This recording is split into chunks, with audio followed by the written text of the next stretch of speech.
This is Atomic Shinobi and today I'm going to narrate second and final part of What If Naruto Got Serious After the Land of Waves. If you enjoy this video, please like, share and subscribe to this channel. Now wasting no more time, let's start the story. With the consent form in front of him, Naruto took a seat in the grass. Breathing, he looked up at the gate that led into the forest of death. Since Nami, this would be his first real life or death situation. He was afraid. He didn't hesitate to acknowledge it.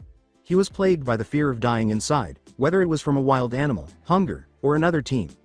Nevertheless, he was going to proceed. It was this. He had been preparing for this. Furthermore, it was unlikely that he would encounter a monster similar to Zabuza within the space. Just another genin. He looked around him at said genin. There were significantly fewer teams than there were at the beginning of the exams because many teams had decided not to take the final question. However, a total of 18 teams remained, meaning that no more than 9 would make it to the tower. However, if some teams ran out of time or were eliminated by a group using the same scroll, fewer than 9 might also survive. This section's rules were fairly straightforward. In a fictitious survival mission, half of the teams received the scroll type, Heaven, while the other half received the scroll type, Earth. You had to locate an opposing team that had the same type of scroll as you and steal it from them. It was acceptable to kill. You dropped out of the tests if you were killed, lost a teammate, or failed to obtain a scroll and reach the tower in the middle of the forest within 5 days. Sasuke was reading his consent form when Naruto turned to face him. He had the Heaven Scroll belonging to Team 7. He was the team's leader and the most talented member, so that was probably the best option. However, there was some justification for a weaker team member holding the scroll because the team leader is the person most people expect to hold it. Naruto was not bothered by it. There were benefits to both approaches. Naruto looked up at Kiba, who had his arms crossed and a smirk on his face as he looked down at him. Naruto said, "Can I help you, Kiba?" Naruto raised an eyebrow and said, "Nah, you can't, but I thought I might try and help you." Naruto felt his temper flare up, but he forced it back down after saying, "I saw you looking at that form. You're probably thinking about how in over your head you are, right?" He was unable to determine whether the boy was being sincere, but if he wasn't, allowing him to emotionally affect Naruto would only serve his interests. "You don't have to answer," Kiba replied. "I get it. You're an orphan. You don't have a clan like me. You don't know family jutsu like I do. You've relied on loudmouthing and claims you can't back to get you this far, but now take a look around. These guys around us. Killers. Best of the best. Sakura and Sasuke as well.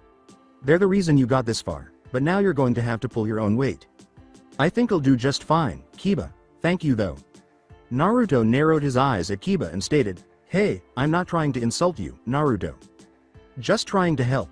Let me ask, you didn't even realize the hidden point behind the last test, right?" He had noticed, out of the corner of his eye, that some of the Konoha teams were now observing the two. He grinned. Kiba wished to scare him, in order to outshine Naruto. If he was successful in persuading Naruto to leave, he might even force out a rival squad. Rather, Naruto would be the one to gain the upper hand. With a suspicious tone, Naruto questioned, "What hidden point?" Kiba rubbed his nose and smiled narrowly. "Hey, weren't you even listening during the proctor's speech at the end?" he asked. "It was all a ruse. Akamaru told me how much you were sweating during the exams. You just thought it was a normal test, and that alone nearly cracked you. If you couldn't even see past that, there's no way you're cut out to be a chunin. Like I said, Naruto, I'm just trying to help you, not insult you. If I were you, I'd drop now. You'll only get your team killed if you keep going, man." Naruto made a show of lowering his gaze to his paper, giving the impression that he was lost in thought rather than actually looking at it. He glanced back at Kiba after glancing up at his teammates. I think my teammates can get me through all right." Kiba's gaze dipped, turning predatory as he smiled a pointy-teethed grin, and he said, "I'll be coming for the weakest link first. You can't ride their coattails forever, Naruto. There's going to be a moment when it'll come down to just your strength or talent, and then what? Do what you want, man. You're the one who makes your own decisions, after all." Fearfully, Naruto lowered his brows and jerked his eyes back to his paper. Some of the genin were staring at him out of the corner of his eye, some pitying him, most of them grinning like predators. Naruto grinned to himself. It would be better if more people shared Kiba's viewpoint. But he was paused by the sight of 2 genin. Hinata was the first, staring at him with, what was that? Concern. He met her eyes, and she seemed to give him an encouraging smile. Naruto softened. The girl was too nice for her own good. The other was Shikamaru. For the second time today, he was looking at Naruto the way he'd look at a shogi board in the academy. He saw through the act, Naruto was sure. He'd only hoped Shikamaru was too lazy to let everyone else in on it. Naruto signed the paper with a happy little flourish at the end, and stood, handing it to the purple-haired proctor, Anko, as he passed her. With the intention of joining Team 7 at their gate, he headed over to them. His mind started working. There was no food for 5 days in the forest. However, there seemed to be enough wildlife to support them. The tower was the most disputed point in the forest. The teams would most often gather there. As the test came to a close, some would probably set up camp nearby in order to ambush any incoming teams. It's likely that other teams in the vicinity of the tower would simply aim to eliminate competition by eliminating as many teams as possible. Ambush experts or combat-oriented teams would be preferred under both of these scenarios. Avoiding the tower and facing lone teams was the alternative tactic. The trackers would benefit from this. Sasuke's Sharingan was probably the best, but none of Team 7 was particularly good at tracking. However, they might be able to exploit the other team's probable strategies. They would probably come across teams that were more focused on tracking and ambush strategies than on front-line combat and search-and destroy, which were Team 7's areas of expertise, if they avoided the tower. Naruto knew he could surreptitiously approach practically any team in this exam by himself because he had such faith in his own cunning abilities. When it came to stealth, Sasuke was no amateur either. Sakura was the issue. She lacked exceptional stealth skills and stood out like a sore thumb in her red dress. However, the dress could be fixed with a henge and... "Alright," Sasuke responded, "keep this simple. We find the first team we can, and take them down. No tricks needed." As the whistle blew and their group hurried into the forest, Naruto let out a sigh. Naruto's attention was drawn to the flash of light on what appeared to be a rebreather and the flicker of beige clothing. A sense of anxiety began to run through his veins, and his heartbeat quickened. He forced himself not to look in that direction. All he had to know that someone was there was the flicker. Rather, he listened with his back to him. Not much could be inferred. He thought he could just make out a shift on the bark from perhaps a sandal or a stray piece of clothing, but the guy was doing a great job of staying out of earshot above the overall atmosphere of the forest. If his teammates were close by, he couldn't hear them. Naruto raised a hand and looked at his own teammates. "I think we're going the wrong way," said he. Without looking at him, Sasuke remarked, "No, we're not. It's an open forest. There is no wrong way." Naruto willed his teammate to look in his direction, saying, "No, I think more teams would be going the other way." Sasuke said, "I'm glad to hear. Let's keep going." "Listen, you idiot," Naruto said, finally making Sasuke turn with a glare. "I think we should be heading east. If we go to the tower, we could ambush a team that has a scroll." "Naruto, don't question Sasuke's leadership. If he wants to move this way, he'll..." She trailed off as she finally noticed what Naruto was doing. He kept his back to where their assailant was, keeping his hand close to his chest so the guy couldn't see it, and signing at them. "Don't look. One behind me, on my 6. In the branches. Above." As he signed this, he grimaced at Sakura, stopping her sentence. He glared at her, hopefully making the guy in the trees think he'd stopped her with his look, and said as he was signing, "He'll what, Sakura? Make an awful decision, just like with his little exhibition with Lee."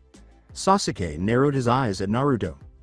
"It's not like I haven't considered the idea, dead last," he said. "Do you just how many people," and he put emphasis on the words, "how many people would be coming up with the same idea? We'd run into at least 4 other teams, at minimum." Naruto's brain was working a mile a minute. Sasuke didn't have the luxury of signing, since the guy behind him had a clear line of sight on him. He had to hide his meaning in his words. He thought he was asking him how many people he spotted. He glanced over to Sakura, who now looked a bit scared, eyes flicking behind Naruto. Dang it, she was gonna give them away. "What, you scared at the idea like Sakura here?" Naruto said. "The great Uchiha can't take on multiple opponents." As he said this, he simultaneously signed, which was a bit of a hard multitask. Only saw one team could be nearby. Sakura seemed to finally snap out of it, as her eyes were now firmly on Naruto. "Potentially fighting multiple opponents? Yeah, I'm scared of that. Just how do you propose we'd take them down?" Sasuke said. He was asking for a plan. Made sense. Naruto was the only one who could get them on the same page with 100% certainty right now. If Sasuke or Sakura came up with the plan, they'd have to hide it in words, which could lead to confusion. Naruto came up with a quick plan. He had little time to reflect. The other team had the advantage of stealth, while Team 7 had the advantage of surprise. Therefore, the best course of action was probably to ambush them and remove their advantage in stealth. I don't know, it's better than wandering around waiting to stumble into someone. Let's just go to the tower, and then we can come up with something, Naruto said as he signed. Need to draw them out of stealth. I storm off alone, they'll likely follow to pick off the single target. You guys wait until they charge out or reveal their position by throwing weapons and ambush them. Right. And you're questioning my leadership when you don't even have a plan? Sasuke replied. It's best to just find a team and attack them now when they least expect it. Naruto frowned. Now attack them. Was Sasuke discarding his concept? His hand strayed to his kunai pouch, and he gave Sasuke a glare. Did he want to battle them now? Not an ambush? That was foolish. They could ambush them before they could demonstrate their strengths, so why engage in a straight-up battle? Why even solicit Naruto's opinion? As Naruto snarled, Sasuke, without bothering to give signs, he said, "You're wrong, this isn't a good idea." He didn't have to. He threw a handful of shuriken into the branches above as he said, "Lucky for you, you don't have to worry about it. You're not the leader, remember?" Whirling around with a kunai in hand, Naruto let out an audible curse. The thudding sound of metal hitting bark echoed through the forest, and he just managed to catch the light flashing off the arms of the spinning shuriken before they entered the foliage. A splatter of blood or a grunt of pain, however, was conspicuously missing. Rather, Naruto could only hear footsteps on the tree limbs growing farther away. And it was only one pair of feet, if Naruto's hearing was correct. Naruto paused to hear if there were any other teammates or if there was any indication of an ambush or trick. Then he pivoted. Naruto, being careful not to sound harsh, said, "Dang it, Sasuke, what is wrong with you? We had a single target. We could have forced a team out of the exams by taking him out, or even gotten lucky and found a scroll." In contrast to their fictitious dispute to conceal the fact that they were aware of the man's whereabouts, Naruto was now enraged. Sasuke remarked, "I don't need your criticism, let's keep moving." Apparently you do, because all you've done this exam is make bad decisions. Every time you've had a chance to fight someone, you've gone out of your way to do it without thinking. First the guards, then Lee, now this. Well, if you had confirmed my plan by signing it so we were all in agreement, we might have had a chance to take him out. We all could have thrown shuriken at him instead of just me," said Sasuke. Naruto ran a hand through his hair and sighed. "Alright, fine, yes, that's a good point. I should have put aside my pride for my own ideas and followed your orders. But why even ask for my opinion in the first place, then?" replied Naruto. All Sasuke did was, "TCH, and turn." As Sasuke continued to walk through the forest, he said, "I don't have to answer to you, Naruto." Naruto took a deep breath after biting down his retort, which most likely would have sounded like a shout. There was no point in shouting at him now, much as he wanted to. Team cohesion came first, because otherwise they'd be picked apart by people who could actually work together. If that meant Naruto had to swallow some pride, so be it. Naruto shoved his hands in his pockets, grit his teeth, and followed. Sakura glanced between the two of them, concern on her expression, and trailed behind. Team 7 walked through the forest of death, Naruto's eyes and ears open, constantly scanning. It was getting near night. Soon enough, they'd have to stop for camp. They'd probably have to post a guard as well. There was a high chance of an attack at night. Any team's best chance would be to find some sleeping genin. Naruto would probably have to set up some clones under a henge disguised as Team 7 that would sleep out in the open, while the real team slept in a more secure. Blood trickled down Naruto's cheek. He blinked, just as he heard the whatever struck him brushed past him like rustling leaves. Sasuke and Sakura both halted. He was blind to the weapon that had just been used. Not even the movement of it in the air caught his attention. With his heart pounding in his ears, he sang as he gazed at the open forest behind him. There was nothing for a while. Not even the sound of leaves rustling or birds chirping. Then a hurricane swept through the forest as fast as lightning. As leaves, dirt, grass, and even stripped bark flew past him, Naruto lifted his arm above his eyes and leapt away. The wind whipped his shirt back, choking his neck with its collar. Hearing Sasuke yell something that was muffled by the wind's roar, Naruto scurried to the side and up a tree, away from the main path of the cannon of air in front of him. As he looked around for any indication of an enemy, dirt whipped past him like shrapnel from an explosion, and he had to resist the urge to close his eyes. But all Naruto could hear was the wind's shrieking, which was louder than anything he had ever heard. As quickly as it had appeared, the chaos subsided, and Naruto swerved around the tree's trunk. He looked around him. Trees were bent back by the force of the gale, all missing their bark. The forest floor was brown, all the grass torn from the soil beneath. In between their divots of wood, branches and vines were now permanently encircling tree trunks. Naruto noticed that the temperature had dropped, as all the hot air in the forest was blasted away. Naruto heard, faintly, Sakura. Below. He looked down. Sakura ran up to Sasuke, who was standing behind a bush with his kunai in hand. Naruto swore in his head. For any enemy to hear, the two had just revealed their position. Sasuke. She replied, and then stilled as she heard footsteps on the dirt. They both turned. Naruto was unable to see the enemy's location because of a tree that stood in his way. He winced as he silently swerved among the sticks and branches in the upper trees, adrenaline rushing through him. There was a clash of metal on metal, followed by the sound of a weapon flying through the air. Sasuke had just thrown a kunai. As Naruto slid around a tree limb, he noticed a Kusagakure Kunoichi who had just removed her rice hat. Impressive, a female voice said, "You certainly haven't dropped your guard, have you?" This promises to be very entertaining. Before anything else, Naruto slowly turned a ram seal toward Sweden while concentrating his chakra in his stomach. He pulled it toward his fingers and opened his coils, observing how much quicker this was when he was able to create a seal. He held his left finger to his cheek and wiped the wound away as a trickle of water came out. Was unable to determine whether it was poisoned. He evaluated the circumstances. The battle with Haku was exactly like this. If that futon jutsu was any indication, the enemy was very skilled in ninjutsu. Probably competent. On the ground, there was no obvious advantage or disadvantage aside from that. He had numbers and a stealth advantage, but this Kunoichi's team was probably somewhere. Sasuke could fireball her after he created a clone and got her in a hold. "Ah," the Kunoichi said. "You'd love to get your hands on our Earth Scroll, wouldn't you?" Her back was turned to Naruto, but he presumed that was exactly what she was holding up. If this went well, the team could get their hands on a scroll early, and break for the tower. He formed a hand sign, clones soundlessly popping into existence, who began to weave around the nearby trees, waiting for the moment to strike. The Kunoichi then swallowed the scroll after tilting her head back. As her jaw unhinged and the scroll slid down her throat in an almost impossible way, Naruto thought, "What in the—" as an incredibly long tongue slithered around it like a snake. After swallowing it, she turned to face Naruto's teammates and grinned. What? How did she accomplish that? Who was it? Around him, the air dipped. Now, is what the Kunoichi say. In his vision, Naruto's pulse pounded like a jackhammer in his neck as the monster uttered the words, "Only one of us is going to walk away from this alive." Cold fear surged through him, causing the hairs on his arm to stand up. His pupils became pinpricks as they narrowed. He was immobile. He was unable to control his muscles. He was unable to think. He was only able to visualize his own death, with a kunai slamming into his forehead, his hair getting wet with his own blood, and his eyes becoming lifeless and limp. Killing intent, was said by a faraway part of Naruto's mind. Has to be. Right? Naruto didn't sense anything that indicated that. Everything was telling him that this was more than just strong killing intent, that this was a predator come to feast on its prey. This was a human standing with his foot over an ant, idly deciding whether or not to squash it. Naruto fell backwards onto the branch.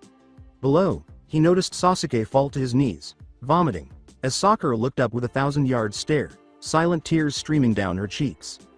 Naruto forced himself back up, knees buckling, arms trembling.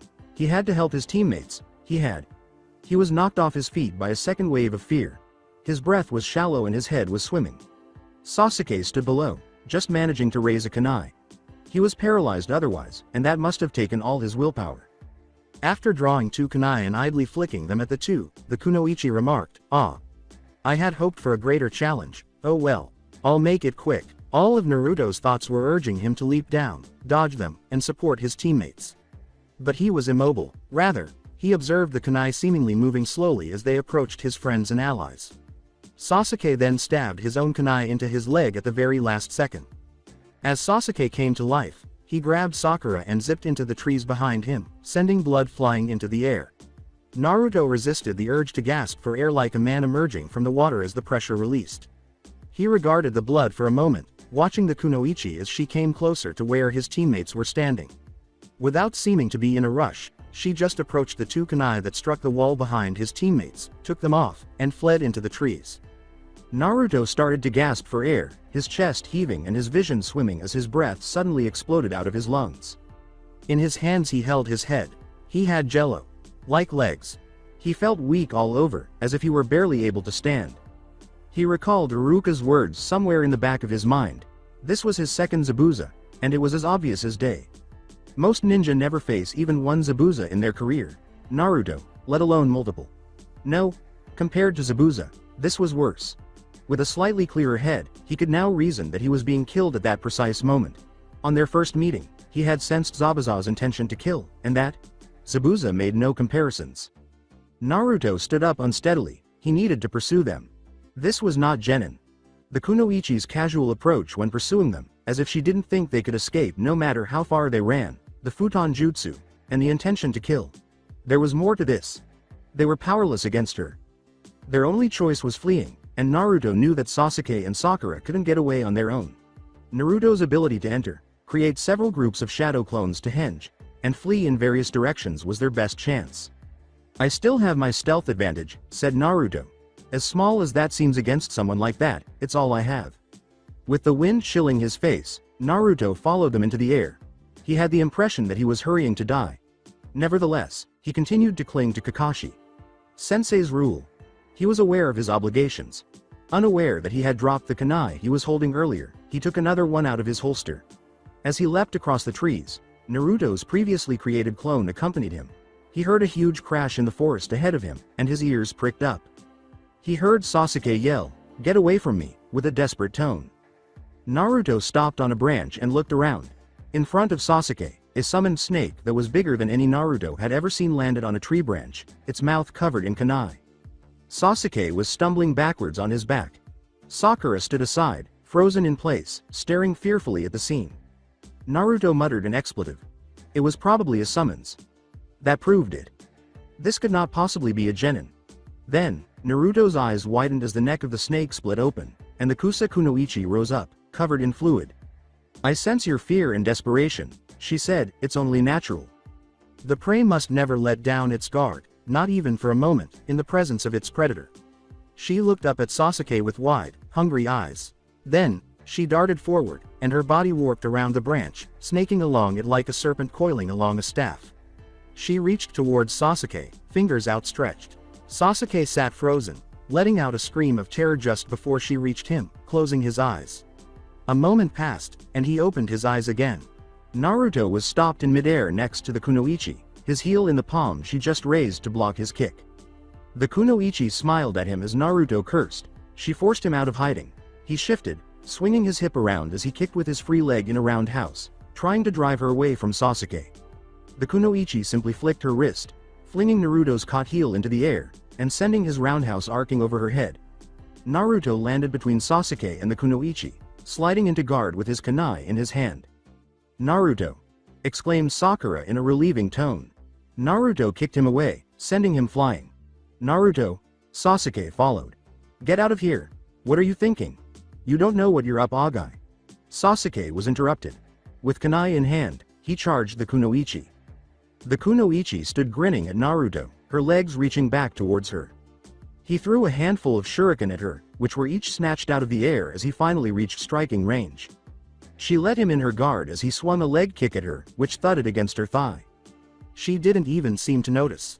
Naruto grabbed her wrist, pulling it forward as he swung his kunai towards her abdomen. He blinked as she simply swiped her hand out of his grip, and caught the kunai. Reacting without thinking, Naruto swung up the elbow of his trapped arm in response. She casually dipped her head back, the elbow passing her by a hair. She yanked the kunai forward, slashing across Naruto's neck. Blood flew in the air as Naruto's eyes widened.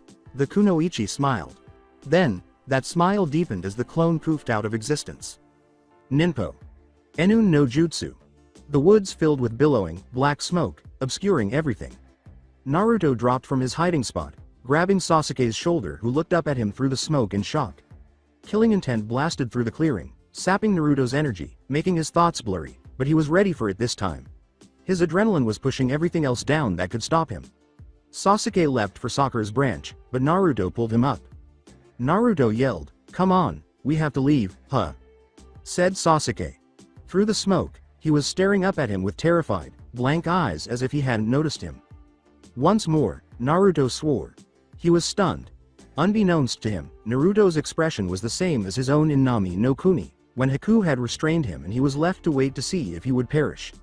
Right now, Sasuke was of no use, and he didn't think Sakura was any better. He made a clone and grabbed her after landing on her branch, frightening her. They needed speed, and he was faster than her. For the final time, Naruto crossed his fingers. He yelled, "Taju Kage Bunshin no Jutsu." As he finished speaking, a gust of wind blew through the forest, bringing the kunoichi with the ram sign into view. 36 copies of Team 7, each with 2 Narutos clutching his 2 teammates, were what she found. The actual Naruto hurried toward the entrance gates to the Forest of Death as they dispersed in all directions. The Chunin exams were irrelevant. They were clearly something greater than the tests, whoever they were. Getting out alive was the most important thing now, so long as it didn't result in disqualification. Gazing down at his teammate, Naruto bounced through the trees. He gritted his teeth and exclaimed, "Come on, Sasuke. I need you up," Sasuke said, not even paying attention to what Naruto was saying, instead focusing on the emptiness in front of them. Sakura yelled, "Naruto. Where are we going? The village?" "What, but the exams. This person is more important than the exams, Sakura," said Naruto. "She's something worse than even Zabuza. She's no genin, and if she's after us then we need to get to safety right now." "But, this isn't a time for arguing, Sakura," Naruto yelled. Sasuke replied, "No." Naruto gave him a quick look. He was staring at something in front of him with wide, terrified eyes. No. Naruto took a quick look at his current object of interest. 50 yards ahead of him, the Kusa Kunoichi stood with a sword on a tree branch. What? He was unable to think because a kunai whirled to his left, dispelling the clone that was holding Sakura. With wide eyes, Naruto tossed Sasuke aside, spun around, and kicked Sakura out of the way. He turned around and faced the kunoichi, his momentum bringing him directly in her direction. Time slowed. Holding up his fingers, Naruto searched for a replacement. "Come on, where are you?" "There." Even though it was imperfect and would hurt, a little log would do. He glanced back at the kunoichi. Whoa, no. She, too, had her eyes on the log. She was aware that he would use it in its place. He swore. How could he? He had now come within 25 yards of her. Naruto took a water scroll out of his back pocket.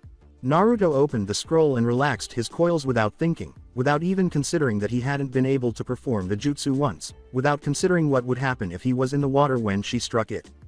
As he sped through the hand seals needed to unseal it, he stomped down on it in midair. Underfoot, a ball of water the size of a tiny pond materialized. Naruto used his chakra to stay true to it. Now 10 yards away. His fingers were dexterous and fluid as he sped through the hand seals. 5 yards. His coils smashed through with Suiten chakra. Her sword was raised by the kunoichi. Suiten. Kakasu no jutsu. The only material the kunoichi cut through was water. Her eyes widened slightly as the ball was split in half by her sword strike and splashed all around her. Droplets followed her sword slash, catching iridescent sparkles as they flew through the air. Sprinkles of it hit her face as she was soaked, the rest of the water coursing past her. She looked over her shoulder, as from the splayed water still flying through the air, Naruto emerged, turning from water to flesh, kunai in hand, dashing towards her exposed back. Her black lifeless eyes met his cold, icy blue ones. Gotcha, he thought, stabbing his kunai forward. The kunoichi then twisted in a way that shouldn't have been possible, her torso encircling his arm in a question mark. Like pattern. She turned 180 degrees to face him, turning from the middle of her spine rather than at the waist. As her tongue sailed out of her mouth like a whip, Naruto's mouth opened slightly and his kunai struck nothing but air. It encircled him, ensnaring him. She regained a somewhat normal standing position, holding Naruto in front of her as her body swung back into place. The kunoichi merely swatted his kunai away with her arm after Naruto struggled his arm around, freeing it from the tongue that resembled rope, and attempted to cut at it. Naruto gave her a fierce look. She examined him in her tongue. Grip, turning him this way and that. Despite her tongue's current state, she seemed to have no trouble speaking as she said, "Interesting." Quote. My, yes, definitely talented. Naruto's scowl intensified. He could only think of one way out, and since he had never tried it before, he wasn't sure he could pull it off. Trying to recall everything he had read in Haku's scroll, he started creating one-handed seals with his free hand in search of a substitute.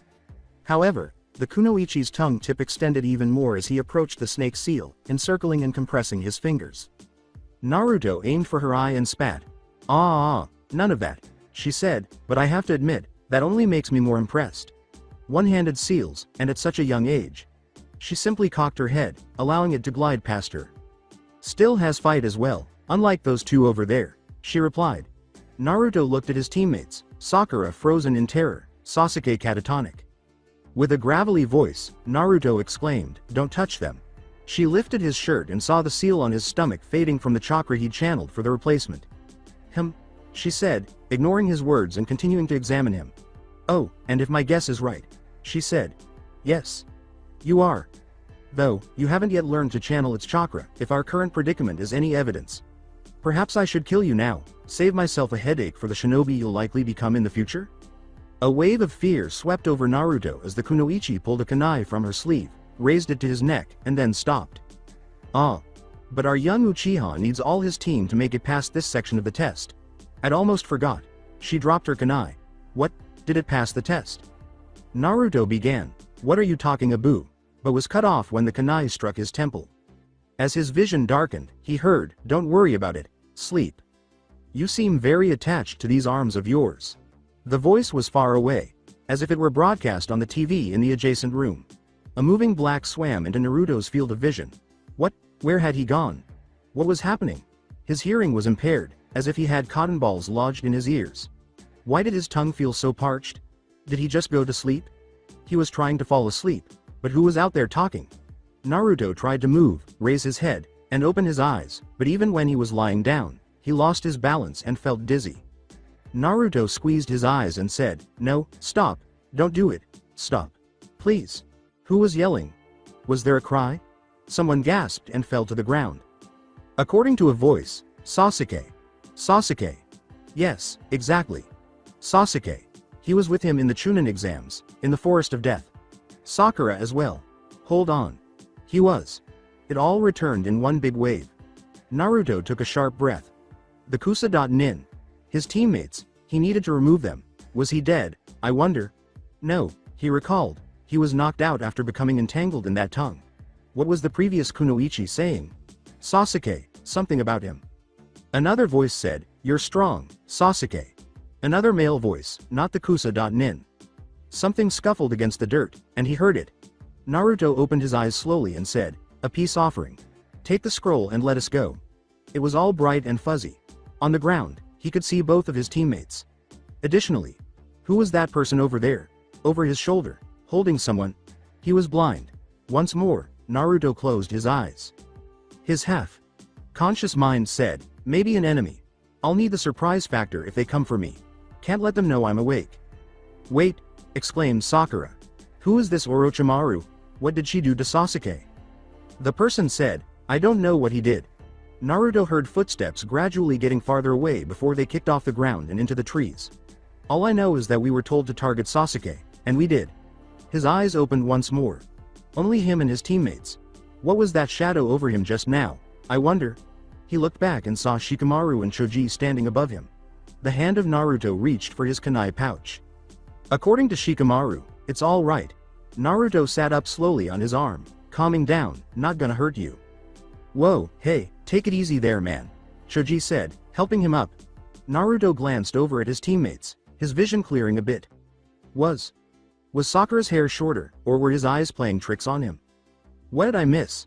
Naruto said, voice coming out gravelly. Ask your teammates," explaining it would be such a drag. Shikamaru said. Naruto relaxed his shoulders a little. At least there was no danger to them. However, what became of that Kusa.nin?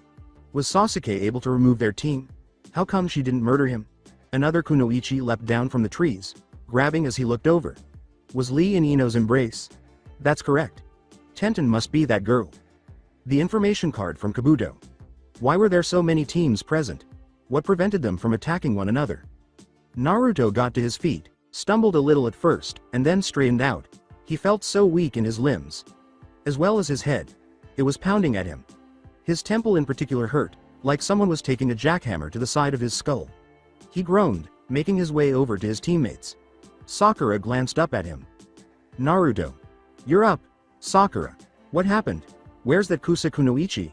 She glanced over to Sasuke, who was looking at the dirt with a 1,000-yard stare. On his neck, what was it? We don't know. It was actually a shinobi in disguise. Orochimaru. If that Auto team is to be believed. Naruto asked, Auto? Those must have been the previous figures. Furthermore, where had he first heard the name, Orochimaru? The academy. As Sakura put it, yeah. Even though Naruto was struggling to think clearly with his head the way it was. His mind was racing. After you got knocked out last night, or, I guess, he went over to Sasuke. He didn't even have a chance to fight back before he did something to him. Then, Orochimaru just left. At first, he wanted to avoid the Chunin exams because he thought the Kusa.nin might still be pursuing them, but if he let them go. What did he do? To Sasuke? I don't know. Bit him in some kind of way. It knocked him unconscious. Made him sick. I had to take you guys to this clearing and defend you until you woke up. Then that team from Auto ambushed us, said they had orders to kill Sasuke. Naruto looked at her differently and asked, you held them off? I had lots of help. Yes. The other groups. Naruto turned to face Sasuke, who was making his way to the scroll. Lee, and then Ino and her team. They all helped me just before I got overwhelmed. Then Sasuke. Just now, before you woke up, he had all these marks on him, and this powerful chakra. He took the rest of the team down all on his own. Was that a scroll of earth? Did Orochimaru, did he take our scroll? No. Oh. That means we. Naruto's mouth was sealed shut. She gave him a quick look. And then to the others in their immediate vicinity, each caring for their wounds and teammates. Pulling his hand back down, she nodded. He asked, are you alright? And she accepted his hand while standing. Yeah. Thanks Naruto. No worries. No, for attempting to remove us from that place. Returning with Orochimaru. Naruto smiled slightly and said, don't mention it. They approached Sasuke, who put the scroll in his equipment pouch and looked up at the two of them. His gaze fell on Naruto in particular, and Naruto looked back at him as if he had never seen him before. Then, as quickly as it appeared, it vanished, and he turned back to Sakura. Are you able to travel? Or do you require rest? Sasuke said, and Naruto looked at her for the first time since he had woken up. She was a mess, with a lot of cuts, ripped hair that looked like someone had taken a knife to it, dark circles under her eyes, and a red dress stained with little dark blotches that were probably blood, but he couldn't tell from the color. She had probably not slept, and she would have had to stay up all night to protect them. Naruto looked up at the sky, which was almost night. Naruto concluded, don't worry about it. You need to rest. We can leave early tomorrow. But we should probably leave, he said, looking at the two teams behind him who were gathering equipment. You'll need your strength in case we run into a team, and I need some time to shake off this head wound. As he said it, Naruto looked up at Sasuke, expecting him to do something foolish and try to challenge them, but instead he simply nodded. Put some distance between us and them, Naruto said. Naruto is correct. Sasuke said, we should move. Naruto blinked, thinking, that's new. The three of them fled into the trees. I'll take first watch, if you guys want, Naruto said, keeping his eyes on the near pitch. Black forest in front of him. Sakura gave a tired nod in response, her eyes half-lidded, as she immediately laid down and fell asleep on the spot. Naruto looked down at her and sighed, making a trio of clones, two of which used a henge to transform into Sakura and Sasuke. They all laid down at the base of the clearing, as Naruto picked Sakura up, and scaled a tree, getting her out of sight. Sasuke followed up soon after. Naruto looked down at his clones. They would be decent decoys. An oncoming team would see them before they saw the team up in the trees. Naruto laid Sakura down on a branch. He wasn't worried about her falling. The academy forced students to sleep in trees until the body could remember to keep its balance, even when unconscious. Sasuke stepped onto the branch next to him, sitting with hands in his pockets, looking at nothing. You should get some sleep, Naruto said, keeping his voice low. I don't think Sakura will be able to stay awake for a watch, which means you and I will have to take half nights. I don't think I can sleep, Sasuke said. Naruto looked him up and down, then slowly nodded. He glanced at the new mark on his shoulder, where his new chakra had come from. The area was red and irritated, the mark a little shiny on the skin, like there was fresh sweat on it. Two little puncture wounds, like a snake bite, were already scabbed over on his neck. Naruto glanced back down to the forest floor and surrounding branches, looking for signs of trouble. How did you do it? Sasuke asked. Naruto glanced up at him. What should I do? Fight. In opposition to that shinobi. I was immobile the entire time, but you sprang into action. You got us all out of there and fought him on your own while I took no action. How? In Nami, you never displayed anything like that. Naruto remarked, that's what changed me. Nami. We were inverted, but it was exactly the same as it is now. When we were in Haku's ice mirrors. I was immobile. I couldn't react. I was just waiting to see if you would fall and I would die. It was like. Sasuke concluded, watching your life hang on a thread in front of you. Naruto nodded, assuming Sasuke was now familiar with this. Yes. Just like that, it all made me realize what kind of a profession we're in. Opened my eyes. I carried out all of my previous combat actions because, okay, so, I desired attention. I've spent my entire life as an orphan, and the village. They haven't been very kind to me. I made everyone stare at me by dressing up in an orange jumpsuit, playing practical jokes, and claiming to be the Hokage. To take notice of me. To give me the respect and attention that I never got growing up, so I didn't have to live in that pain anymore. And you took that into combat, Sasuke said. Yes. I jumped into things, and threw away advantages for the sake of attention, and told all the people I fought that I was gonna be the best. Haku then proved to me that was not appropriate for my line of work. That if I did that, I would only die. So you changed. Yes. It's also kind of funny. When did I start concentrating on being the kind of person who truly deserved respect and stop caring so much about what other people thought of me? This halted Sasuke, as if they were debating something.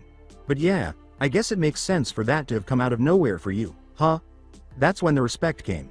Up until now, all you've seen is the moron in the jumpsuit who charges into combat. Yes. And I've been doing the same thing. Naruto looked up at him, perplexed. What did he mean?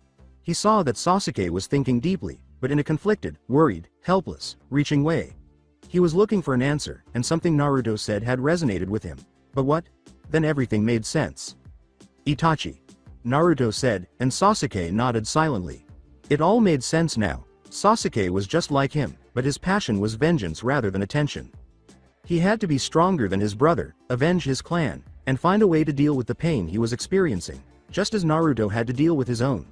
That's why he charged the door guards, fought Lee, and went straight for the first ninja they came across here in the forest, rather than ambushing, because he needed to know he was strong and that the day he would kill his brother was approaching.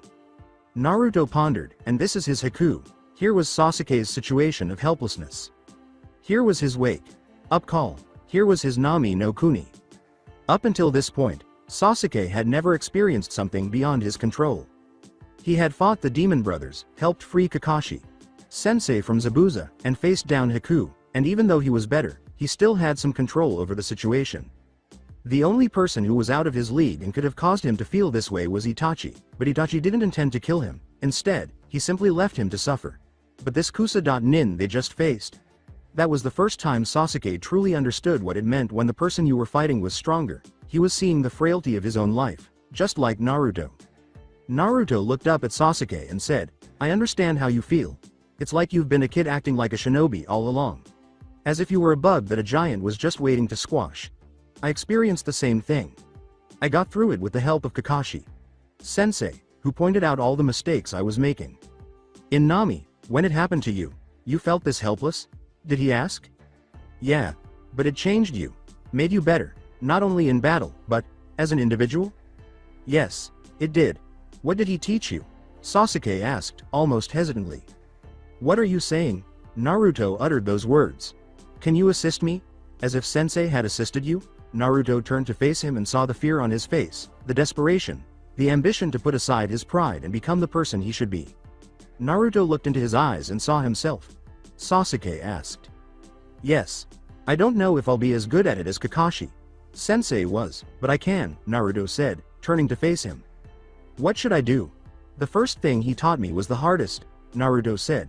Sasuke braced himself. Sasuke, when it comes to Itachi, your family, the life you live, have you ever let yourself cry over it all? Since that day? Sasuke looked surprised. No, he said. Naruto could already see it in his face, the emotions Sasuke was keeping under lock and chain that he wanted to let out, even if he didn't know it. Then everything you feel right now. You just witnessed all of Kusa Nin's terrors.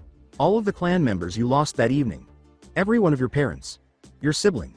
The life you live now. Let it all out. A moment of silence passed between them, the buds of the forest chirping in the night, the wind blowing a little. I don't need to, Sasuke said in a small, weak voice. Yes you do. Naruto simply said. I can't. There was fear there now. Yes you can. As. Shinobi must never show their tears. I'll turn away, Naruto said, not a drop of mockery in his voice. Nothing but understanding. Sasuke broke as soon as the words left his lips, and Naruto caught sight of his tears just as he was turning. He heard him let out a rising string of choked cries that eventually turned into a wail. Naruto let him get it all out, listening to his teammate cry as he scanned the forest. They sat together for a while, Sasuke just weeping, Naruto just being there for him. Daylight was peeking through the canopy above when Naruto woke up, and he looked down at his clones on the ground, which had already dispelled. Sakura and Sasuke were both up, counting their equipment, and Naruto looked up and down at Sasuke, who appeared to hold himself a little differently than when they had spoken last night. Sasuke always stood with a certain confidence, but now, it was a different kind, one that went a few floors deeper into Sasuke's understanding, a confidence that didn't need to show that it was confident to others. Naruto wondered if he carried himself the same way after Nami. You're awake, Sasuke declared. Yes, I still have a headache, though, Naruto remarked as he stretched. Surprised you don't have more, Sasuke replied, getting hit in the head like that could have left a concussion. Naruto yawned, and checked his own inventory. He cursed as he felt his equipment pouch, and noticed his missing water scroll, leaving just 2 left. He dropped that one after flying towards Orochimaru and using the Kakasu no Jutsu. Oh well, he didn't imagine that he couldn't go buy another. He checked the rest of his equipment. Just 2 kunai missing. He hadn't used anything else. Though one thing he was notably missing was food, if the growl in his stomach was any indication. Sasuke and Sakura noticed it as well. They must be hungry too. None of them had eaten since the start of the forest. Alright, Sasuke said, drawing Naruto's attention. We should probably come up with a plan for reaching the tower. How should we approach this, in your opinion? Naruto took note that he was asking them for their input. That depends. How are you guys feeling? Naruto inquired. Sakura remarked, I'm exhausted. Naruto turned to Sasuke. It seems like I didn't get much sleep. My energy is being sapped by this seal. To keep it down, I'm going to have to expend a lot of chakra. Still, I feel quite frail. I'm feeling alright. Not great, but okay. But with you both not at 100%, we should probably keep low, not attract too much attention, especially as we get closer to the tower. Sasuke nodded, seemed like he thought of something, and then took the Heaven and Earth scrolls out of his pocket, offering them to Naruto. Naruto glanced down at them, and then back up at Sasuke in confusion. I think I'm currently the team's weakest member. I doubt that I could even perform any of my Kaiden Jutsu techniques. Our strongest member should hold the scrolls. Naruto moved to take them both, paused, and then only took the Heaven scroll. Be best if we split them. Naruto said. If I get captured, or if someone good at stealth gets the idea to go pick pocketing, then it's better for the scrolls to be split up so we at least don't lose them all. Sasuke nodded at the idea, and then, to Naruto's surprise, handed the other to Sakura. He said, Here Sakura. As I mentioned, I am currently the team's weakest member. It would be better if I didn't have them. Sakura took it after hesitating. Oh. Sasuke, thank you. She blushed slightly. Right. Sasuke said, we should avoid any teams we find. Once we get near the tower, it'll be likely that a team will have trapped the entrance, or set up an ambush near it. Naruto, you still have chakra for clones? Yes. Lots. We'll go into stealth as we approach the tower, with some henge clones leading the way. When they get to the entrance, we'll have them head for it. We can follow them in if we're lucky enough to avoid an ambush or trap. Otherwise, they will set up the trap or ambush. From there, we can counter the ambush. Well, Sasuke?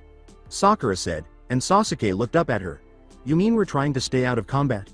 And we're safe once we enter the tower, right? What if we make the clones try their hardest to get in? Sasuke nodded. If they succeed, we can use them in their place. That would eliminate the chance that our ambush would fail and we would have to engage in combat. Good plan, Sakura. Sasuke said. Only one needs to get in as well.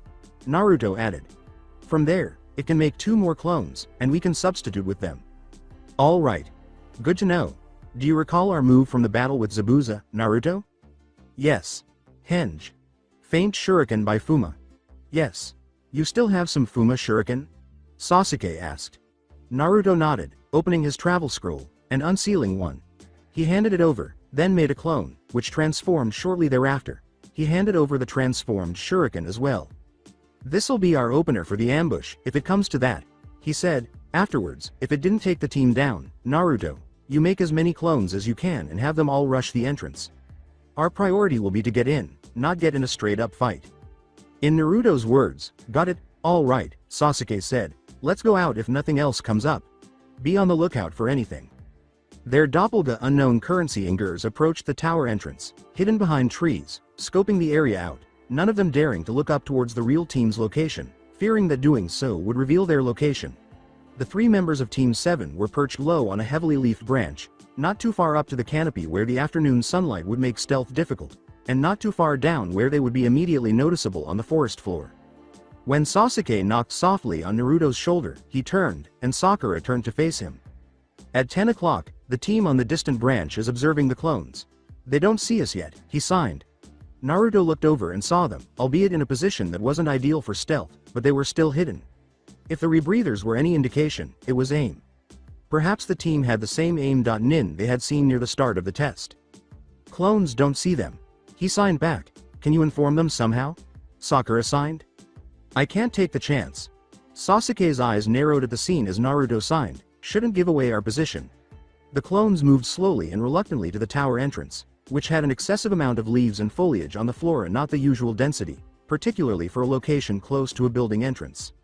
Naruto signed, they have a trap there, and gestured toward the entrance, saying, too much greenery. Are the clones observing? Sasuke asked. Can't tell. Naruto signed, if so, they won't make it noticeable, so the team doesn't know their trap has been spotted. All we can do is wait. The enemy team was waiting for the clones to sneak closer and closer, hoping that the Naruto doppelganger unknown currency inger would be in the best position for a dash. It shouldn't be too long. There, the clones cautiously and slowly moved through cover and toward the entrance, but there was no cover close enough, so they would have to run for it. They all rushed the entrance, bursting from cover. Naruto looked up at the AIM team, who were prepared with shuriken and kunai. The clones rushed forward, and then the AIM team unleashed a barrage. It was a better option than waiting, because even if their trap was excellent, they couldn't risk them getting in because it was so close to the entrance. There, one down, the AIM team leapt out of cover, hurrying the rest of Team 7. The Sakura clone yelled, and the Naruto clone leapt into the air towards the barrage, taking out 2 kunai and deflecting as many as he could. He lasted a second before one slipped through his calf and he disappeared. Was Shunshin there? One shouted, but the rebreather muffled their voice. Take the rest out, it doesn't matter. The real Naruto caught a glimpse of Sasuke out of the corner of his eye, his hand resting on the pair of Fuma shuriken on his belt, waiting, watching, as another called while clutching more shuriken. Naruto returned his attention to the situation on the ground. They were letting one clone die while the other rushed the entrance, but now both would die. Naruto looked at Sasuke, waiting for his command while he crossed his fingers, ready to make as many Kage Bunshin as possible. Sasuke continued to watch the situation, his hand now firmly gripping the Fuma shuriken, waiting. The Sakura clone had paws, kunai in either hand, facing the AIM team, while the Sasuke clone rushed forward. By undoing its henge, the Sakura clone transformed into Naruto, which was a good idea because it would cause the opposing team to hesitate for a moment. He threw both kunai, then reached into his equipment pouch and threw everything he had, including senbon, in an attempt to deter, hold them off, and not kill it. In fact, most of the weapons weren't on course to hit. He was just filling the air with enough to divert their attention. They saw it. He was triggering it before he went in. There was a sharp thwack, pang, and dozens of senbon littered the newly formed clone. It popped immediately, as the Sasuke clone rushed inside, immediately forming 2 more clones. Meanwhile, the AIM team stopped, deflecting the few weapons that would have hit them. The Sasuke clone was almost at the entrance, before crossing his fingers and forming another Kage Bunshin, this one dodging onto the leaves. I'll swap it out for the one to our left, Sakura said, drawing the AIM team's gaze, which just got done dispatching the hanged clone. I'll take middle, Naruto said, as he formed the seals for the replacement technique. Sakura replaced with the clone as Naruto turned towards Sasuke. With his hand still on the Fuma shuriken and conflict in his eyes, Sasuke watched the AIM team regroup, one of them forming some hand seals as they spotted the real Team 7. Naruto waited for his teammate, both to see what he would do and to support him if he did something foolish. Sasuke looked at the clones in the tower, who were still in the entrance, giving Team 7 a line of sight for the replacement. He then looked back at the AIM team before releasing the Fuma shuriken and forming the seals for the replacement. I'll accept the correct one. A moment later, a clone replaced him as he poofed out of existence after saying this. Naruto grinned and followed suit. Heard your teammates got injured back in the forest. Naruto, who was seated, raised his head to face Kiba. With his arms folded and a smirk on his face, he stood in the doorway of Naruto's tiny room, staring down at him. Naruto hadn't seen Team 7 yet, even though his team had reached the tower before them. Since today would be the last day for the remaining teams in the forest, the majority of those who would advance to the next exam stage would probably already be present. Since Lee's team had witnessed what had transpired with the Auto team, Naruto envisioned that to include them. According to Naruto, in a way, the only thing that could truly be considered a injury was Sasuke's curse mark. The rest was surface level. I heard everything that happened in the forest with your team, Kiba said again, imitating Naruto and adding a false sense of fear to his voice. Come on, man. Did you? Inquired Naruto. Yep, he replied, you got knocked out in seconds by the first guy your team found, while Sasuke and Sakura fought them off. Then, Sasuke bailed you out in a fight against that Auto team while you were unconscious. And then, you had a leisurely stroll here, with two better teammates to watch you back. Overall, your teammates got banged up, while you barely have a scratch. Dunno about you, man, but I'd feel pretty scummy about that. Naruto was curious as to where Kiba got the idea took place between his team and Orochimaru. If she reached the tower, perhaps Ino. She was a notorious gossip back at the academy and witnessed Orochimaru's aftermath in the clearing with the Odo team. Naruto remarked, your summary is a little off. Glancing back at the pail of water on the ground before him. Since learning how to move Suiten chakra, he had been practicing levitating it. Though slightly different, it was essentially the same as creating and moving it in your coils. Much simpler, actually. To have Suiten chakra, if not slightly less potent, you simply needed to spread it out a little when the water was right there. Kiba asked, am I? Then where's the cuts? The rips in your clothes? The scuff marks? I saw the others on your team. Admit it, man, they carried you. Naruto added just enough edge to his voice to give Kiba the impression that he was lying when he said, I'm a fast healer. He waited for Kiba to go before he levitated the water once more while he gazed down at it. There was no reason to give him the impression that he was more complex than he appeared. Sure thing, man. Whatever you say. I just swung by to let you know I was right. About what I told you before. There's gonna come a time when you don't have a team to back you, and you gotta rely on yourself. And that time is now. Kiba looked up at Naruto. What do you mean? The boy couldn't possibly be planning to assault him. Naruto halted, staring down into the water, shocked that Kiba had revealed that information for the sole purpose of taunting. Heard from a pair of Chunin that this next part of the test? One-on-one fights. Maybe even to the death. They're doing them as preliminaries. Gotta reduce the number of teams for the finals, and weed out the weak ones. That means no Sasuke and Sakura to carry you. No luck to bail you out. Nothing but you and your opponent. Naruto had time to get ready now. Kiba perceived his astonishment as fear. He added, I told you, man. I told you this would happen. You knew I was right, and you went forward anyway. But you know what? I actually don't think you should drop. You need the experience of getting your teeth kicked in. You need to know what it's like to actually be a shinobi, because this. He raised his eyebrows at Naruto, this is just some kid playing pretend. It's not gonna cut it in the real world. You need to know what being a true shinobi means. Naruto examined what Kiba had said. Before, he wanted Naruto to fall because, as possible rivals, it would also cause Sakura and Sasuke to fall. However, he wanted Naruto to stay now that his decisions had no effect on his team because he might be able to fight him and easily win the preliminary round by defeating a weaker opponent. However, Naruto wasn't particularly interested in that. Kiba's perspective on being a shinobi was more important. At first, Naruto dismissed it as his desire to be an alpha stemming from his Inuzuka ancestry. But there was more to it than that. In fact, he thought he was behaving like a shinobi should. He believed that the main goals of a shinobi were to be the best, have cool jutsu, and intimidate people. He believed that a true shinobi should act as though he were the most important person in the room, with everyone watching him. He then proceeded to act as though fame and strength were the only things that mattered. However, in practice, he didn't know a thing. Naruto felt sorry for him as well. Naruto's voice was serious enough to catch his attention as he said, Kiba. You're a great fighter. One of the best from the rookie teams, no doubt. And I know my words probably don't mean much to you. But please, listen when I say this. You should drop out. Me? Kiba asked, laughing loudly. Yes, Kiba, you. And I'm not saying this to get you out of the exams, or because I'm afraid of you, or whatever. I'm saying this because you're my fellow Konoha shinobi, and I want to see you succeed in your career as a fellow Konoha shinobi. Kiba, if we fought in these exams, you'll probably do well. You even have a good chance at winning. But you don't know how your attitude is holding you back. You don't see the ways you're messing up. You don't have the mindset of a chunin yet, and there's no shame in waiting 6 months, going to your jonin sensei and getting some help. Bettering yourself. Kiba smiled indulgently and said, "Oh, so you think I can't cut it? You think I'm not strong enough?"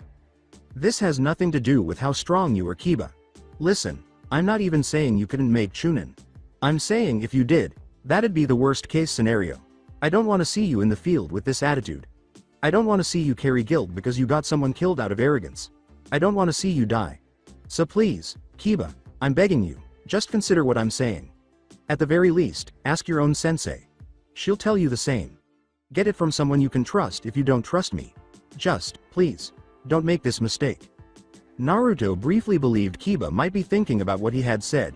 He glanced at the Inuzuka, who had a slight frown on his face and his eyes were fixed on Naruto. Then his lips slowly began to smile. He laughed aloud. That chuckle then turned into a belly laugh. Naruto replied with a sigh. Man, I don't know if that was just a desperate hail Mary to get me out of the exams, or if you're really that delusional. If you think for a second that I'm the one in this situation that shouldn't be a chunin, then you're just in denial. He removed a tear from his eye. Oh boy, Naruto. Let it be said that I tried to help you. I guess if my words can't convince you that you're not cut out for this, then I'll just have to wait for tomorrow. Can't wait to see you get hit with a fistful of reality. His smile spread across his face as he left. With sympathy, Naruto watched him leave. A series of coughs interrupted the proctor as he said, "So, if there are any who feel they're not in top physical condition, now's your time to. Excuse me. As I was saying, any of you who don't feel up to this, now is the time to bow out." Looking around, Naruto saw the other potential genin.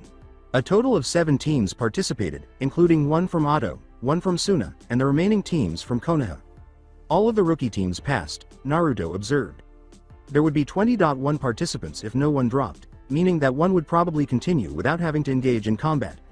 Kiba, who was standing directly beside Naruto, caught his attention. He locked eyes with him, then raised a trembling hand as if he were shivering in his boots, then smiled and let it drop.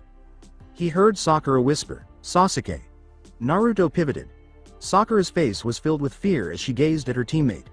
Wincing in agony, Sasuke held his curse mark. Ever since they arrived at the tower, he had been struggling with it. Regretfully, proctors were unavailable to assist him until yesterday. Sasuke was still as worn out and depleted as he had been in the forest, but Naruto hoped it would heal by then or become easier to handle. It made Naruto feel sorry for him.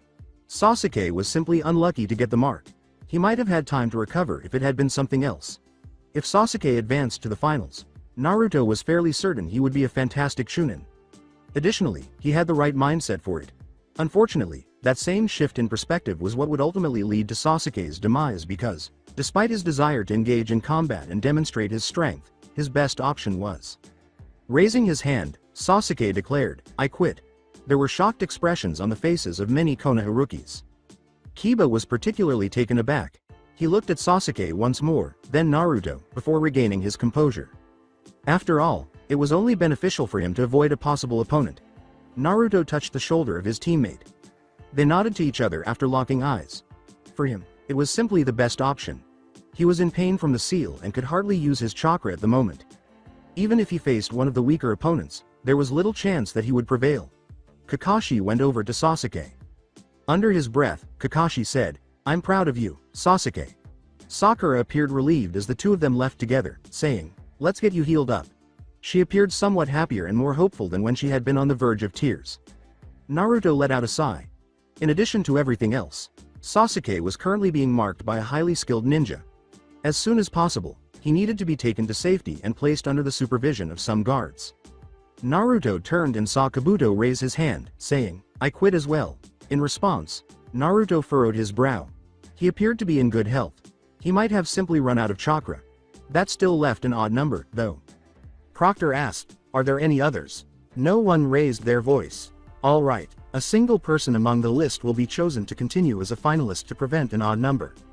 Their name will now appear on the board. Naruto looked up. It was perfect if it was him. He wouldn't have to demonstrate any of his skills to the nearby genin, and he wouldn't risk losing, of course. On the board, the names flashed by. For a brief moment, Naruto saw his before it went on. Then it came to an end. With a somewhat disappointed expression, Naruto watched the girl from Lee's team step forward and say, "Tenten, no last name, please step forward." Naruto thought of the card he had read. She seemed to be an expert in ranged weapons, but that was about all that was known about her. Nevertheless, Naruto knew more about her than anyone else in the room, aside from her teammates. He had an advantage going into the finals because of that. Kiba whispered next to him, "Like I said, no luck to bail you out this time." Proctor said, "Please don't speak." Kiba just grinned. Naruto looked back up at the board and said, "All right, that's out of the way. The Chunin exam preliminary will start now." After scrolling through several names, it paused on 2. Would Shino Aburame and Zaku Abumi please remain below? The rest of you, join your Jonin. Sensei upstairs. Naruto took a quick look at his scroll. He had been recording each contestant's skills up to that point and had discovered one in the tower shortly after Kiba had left his room yesterday. For the finals, he needed as much information as possible. He was greatly impressed by Shino. Using bugs to drain his chakra and cork the holes on his palms, he had easily defeated his opponent. During the fight, he also didn't talk much, boast, or reveal his plans. He only did so once, and that was to discredit his rival. Naruto thought he was the most dangerous test opponent so far. Kankuro was also fascinating. A puppeteer. As a result, he was effectively a long-range fighter with close-range skills. An odd mix. He observed that the boy's slight conceit was a potential weakness. And without his puppets, he hadn't shown off his skills. Naruto would have to concentrate on getting closer if he engaged in combat. As soon as Kankuro was defeated, the puppet was also defeated. He placed a star next to close range, even though he didn't want to list it as a weakness because he wasn't positive. He had only written Genin-level taijutsu so far in the minutes that Ino and Sakura had been playing. Unless Sakura was concealing a genjutsu under her belt, which was conceivable, he already knew the majority of her abilities. Since it appeared that she and Ino were fairly equal, Naruto would assume that she would have used it by now if that were the case. She had shown little more than Sakura on Ino's side. Sakura may have had slightly superior taijutsu, but her improved control more than made up for it. "What did I miss?" asked Kakashi as he approached Naruto. Naruto raised his head to face his sensei. 2 fights thus far. Shino Aburame and Kankuro both won their matches. How's Sasuke? Safe for the moment, and recovering. I put a suppression seal on him, but it won't hold forever. A Fuinjutsu expert will be visiting the village soon, and Lord Third will have him take a look at the seal. Then, he'll be going under the watch of some high-level ninja to protect him from Orochimaru. A little quietly, Naruto uttered, "This Orochimaru, who is he?" "One of the legendary Sannin. An S-rank missing ninja. A rank of S. An encounter with an S rank was avoided by Naruto. Certainly only due to circumstance, but still. Additionally, Naruto recognized the name Sannin, recalling a lecture from the academy. Those are the Sandame's students, right? How'd he become a missing ninja? They are. Orochimaru was discovered experimenting on children a decade back, kidnapping them. He fled the village. Been pretty quiet since then, no obvious movements until now. Naruto was contemplative for a while. Kakashi went on, I see Sakura is having her match. Yeah. They've been evenly matched until now. According to Kakashi, or are they? Naruto looked at the ground. Ino was pointing at Sakura with her hands in a seal of some sort. Naruto questioned, a jutsu of some kind? A Yamanaka clan technique. It allows the user to force their consciousness into another's body, effectively taking control of them. Naruto wrote down, an instant win condition, as he spoke. Why hadn't she used it before? Naruto maintained his focus on the battlefield and said, watch. Sakura knows this jutsu. She'll show you the weakness. Ino was yelling. Sakura had apparently gotten under her skin. As Sakura ran, Ino had a moving target to aim her jutsu at. Ino sagged over, and she abruptly stopped. Naruto uttered, ah. Naruto remarked, it leaves her own body unconscious. A high-risk, high-reward technique. However, the risk is very high, enough so that unless one casts the jutsu with support, it's nearly suicidal to use, given how slow the chakra moves through the air, and how hard it can be to hit a moving target. Sakura raised her head slowly with a grin on her eyes. Ino had failed to make it. Naruto remarked, looks like Sakura wins. Does she? Inquired Kakashi. Naruto took a closer look. Naruto looked at Sakura and said, "Analyze. You need to be able to spot things in moments on the battlefield." That was her okay. What was happening, then? His gaze returned to Ino. Where? Her legs continued to be tense. She was awake. However, how? If you were rendered unconscious by the jutsu, then why did she? Naruto remarked, she faked it. She pretended to cast it, to catch Sakura off guard. And Sakura is about to fall right into her trap. She thinks she's won. Kakashi remarked, your analytical skills are getting better. Let this be a lesson, Naruto. If you let your guard down, even in a winning position, even if only for a second, you invite catastrophe. I've seen lots of good ninja die while winning a fight because of that. Don't be that person. Naruto gave a nod. Sakura advanced to defeat her, unconscious, opponent before coming to a halt. Her feet were encircled by a line of chakra. Glow. Blue string, possibly ninja wire. Naruto's eyes narrowed. A method of paralysis, perhaps? Sakura would be moving, so it had to be. Ino stood back up and made her jutsu hand sign before hurling it at the Sakura who was trapped. Both of them sagged. Naruto questioned, can Sakura get out of it in any way? Not unless she has an unusually strong mental presence. Even then, it would likely take some outside help. Kakashi replied. Naruto gave a nod. Since outside assistance was prohibited, this appeared to be Ino's victory, and indeed. Sakura Haruno, forfeit. Thus, Naruto was the last remaining member of Team 7. Kiba Inuzuka vs Naruto Uzumaki was written on the board. Near Team 8, Naruto heard a ferocious laugh. He turned to see Kiba smiling and holding his sides. Naruto shook his head and walked down the stairs to meet the proctor as the Inuzuka neighbor howled with laughter. As Naruto headed to Hayate, the other rookie teams watched Kiba's glee, obviously preoccupied. While they waited for the boy to gather himself, the man coughed a little into his fist. Kiba Inuzuka stated, please make your way over here. Kiba's words were, oh man, sorry, it's just, man, Kami couldn't have planned it better herself. He then leapt down the railing with Akamaru on his shoulder and gave a whoop. With all the confidence in the world, he landed, put his hands in his pockets, and strode over to the proctor. From above, Kurenai uttered, Kiba, don't underestimate Hai. Without even looking back, Kiba waved a hand in her direction and said, I got it, I got it. Don't worry sensei, this'll be over in 10 seconds. Naruto inhaled and steadied himself. Even though Kiba had a flawed shinobi philosophy, his punches were still painful. He had to never let his guard down and always take his opponent seriously, as Kakashi sensei advised. Here, Naruto couldn't afford to be cocky and ignore Kiba. To do so would only give Kiba the same advantage of underestimation that Kiba was giving him. Benefits and drawbacks, then. What had he got? Based on Naruto's recollection of their academy spars, Kiba was probably the superior taijutsu fighter. He had always been as strong and swift as Sasuke. His fighting skills were therefore probably superior to Naruto's. We didn't know what other advantages he had. The advantages of Naruto were twofold. Information comes first. When Kiba met Naruto a few weeks ago, he revealed that he knew a few family jutsu. He knew they were coming, but he had no idea what any of them did. Naruto's longevity comes in second. He would benefit from a longer battle because he had the reserves and stamina to stay up. He was, at last, underestimated by Kiba. He was utterly dismissing Naruto as a fighter and was unaware of any of his skills.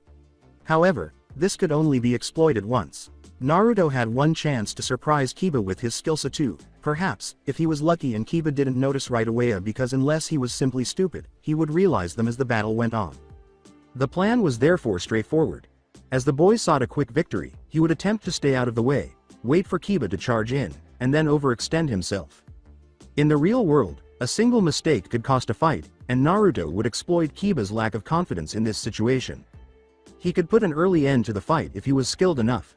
Otherwise, he would resort to defensive tactics. Since there was nothing in here to replace it, he would pull out his scrolls for Kakasu technique if he needed to quickly dodge a blow. Then, while the real him was safe, he would use projectiles and clones to wear Kiba down. He would eventually be able to exploit Kiba's fatigue. Hayate inquired, are both fighters ready? Naruto nodded while keeping his hand in his kunai pouch. Kiba answered, born ready. Hayate cut his hand between the two and said, begin, before backing away. Jumping back to maintain distance between the two, Naruto drew his kunai. He didn't want to be too close to Kiba unless he had a good reason, and his poison senbon could work at a medium to long range. With his arms folded and a sly smile on his face, Kiba stood motionless. Hayate's eyes flicked back and forth as a hush fell between them. Naruto just bounced back and forth on the balls of his feet while in stance, kunai ready in his rear hand, staring down at Kiba without uttering a word. Naruto, do you want to make me embarrass you, or do you want to just quit now? Because the outcome will be the same either way. At least one isn't all that humiliating. You're doing a good job hiding how scared you are. Kiba responded, if nothing else, you're a good actor. But even you gotta know deep down this is only going to go one way. We both know you don't have the strength to beat me. We both know I'm the better shinobi. I've seen it on your face every time we've spoken since the academy. You know I'm better, you're just too scared to admit it. Naruto continued to bounce from foot to foot without saying anything. At his owner's command, the pup jumped from his shoulder and Kiba produced 2 purple smoke bombs. Alright man. If you're gonna force me, then this is all on you. Don't worry, it'll hurt, but I won't break any bones. In fact, Akamaru, take care of him for me, will ya? Kiba said. Kiba obscured Naruto by throwing the smoke bombs at him. Naruto was crouching low on the ground when he smelled the burnt gunpowder. Kiba made a mistake with this. He had a significant edge if he could eliminate Akamaru before the game started. Furthermore, in addition to hiding Naruto's surroundings, Kiba was also hiding himself so that he couldn't see what Naruto was doing. Without even having to do anything, Naruto essentially obtained an Anon no Jutsu for free. Just as Naruto heard Akamaru step into the cloud, he had an idea. He grinned. The rookies, unable to see the action, also waited outside the smoke cloud. Kiba stood with his arms folded, his gaze fixed on the balcony above, not even observing the cloud of smoke. With a bark, Akamaru emerged from the cloud. There was a grunt and some scuffles. A body fell to the ground. Then there was silence. When the smoke cleared, Akamaru was sitting beside Naruto, tail wagging, and Naruto was unconscious on the ground. Hey! Kiba snorted in amusement. Kiba turned around and walked toward the stairs, his dog running toward him. I knew this would be quick, but man, Naruto, that was just sad. Guess there's a reason you shouldn't make it through the academy on luck. Oh well. Let's go Akamaru. Kiba said. A sigh of satisfaction escaped his lips. It was satisfying to confront people with reality without causing them any discomfort. Perhaps Kurenai Sensei will now refrain from his discussions about being a real shinobi. Hold on. Why hadn't he been proclaimed the winner by the proctor yet? Did he miss the altercation? Additionally, hold on, was he smelling Naruto? Poof! As Akamaru dropped the henge, Kiba turned just in time to see him transform into Naruto. Naruto raised his knee and slammed it into Kiba's chest, causing him to grunt in pain. The two of them fell to the ground. Too shocked to respond, Naruto could see the shock in his opponent's eyes. With a mental sigh, he placed a hand behind Kiba's head to prevent him from hitting the concrete when they landed. There was a thud as they hit the floor. With his left knee on Kiba's chest, Naruto's right foot trampled down on his hand. A kunai was slipped beneath Kiba's chin by him. Naruto was as cold as ice, and Kiba was shocked as their eyes met. Akamaru was left behind when the unconscious Naruto poofed into a cloud of smoke behind the real Naruto. He was concealed beneath the torso of the prone cage Bunshin by Naruto. Hopefully, the other genin would assume that he had just used a minor genjutsu on the dog or that it was just a normal Bunshin rather than a solid one. When Naruto stabbed Akamaru with a paralytic senbon, a tiny pinprick of blood gushed from his paw, leaving him immobile. As he pressed the kunai a little deeper into Kiba's throat, Naruto stomped a little harder on his wrist, which was wriggling beneath his sandal. Winner, Naruto Uzumaki. Naruto released Kiba and stood up. His face was unable to contain his smile. That was really tidy. And the execution was almost flawless. He took full advantage of Kiba's underestimation, wasted no time, and gave away no advantages. And he didn't even disclose his capabilities.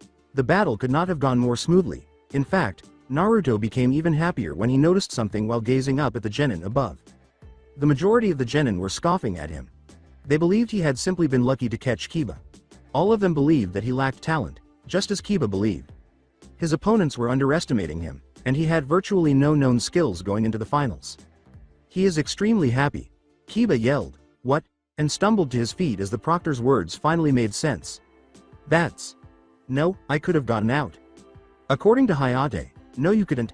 He had your hand trapped so you couldn't make seals, and had a kunai to your throat. You may return to your team. Yes, I could. I guarantee you that he didn't even hold me down like that on purpose. It was a fluke.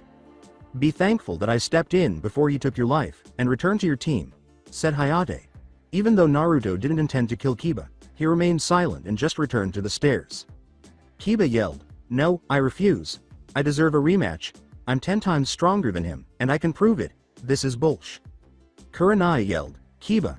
from the balcony. "Regardless of if that's true, it does not matter. If this were the real world, then your opponent just killed you before your strength was even a factor, simply because you were too cocky to take him seriously. Now get back up here." Without even listening to his sensei, Kiba yelled, "Admit it, Naruto. Admit I'm the better shinobi. Admit I'm stronger than you." Naruto turned to face Kiba. "Kiba!" exclaimed Kurenai. "That's enough. Admit it," Kiba yelled. Naruto interrupted Kurenai and himself mid-sentence, saying, "You're the better fighter." As Naruto looked him in the eye, he saw the boy's face change from surprise to rage. "Like you said, Kiba. I'm talentless, and just got lucky. Nothing more, nothing less." The room was tense and quiet.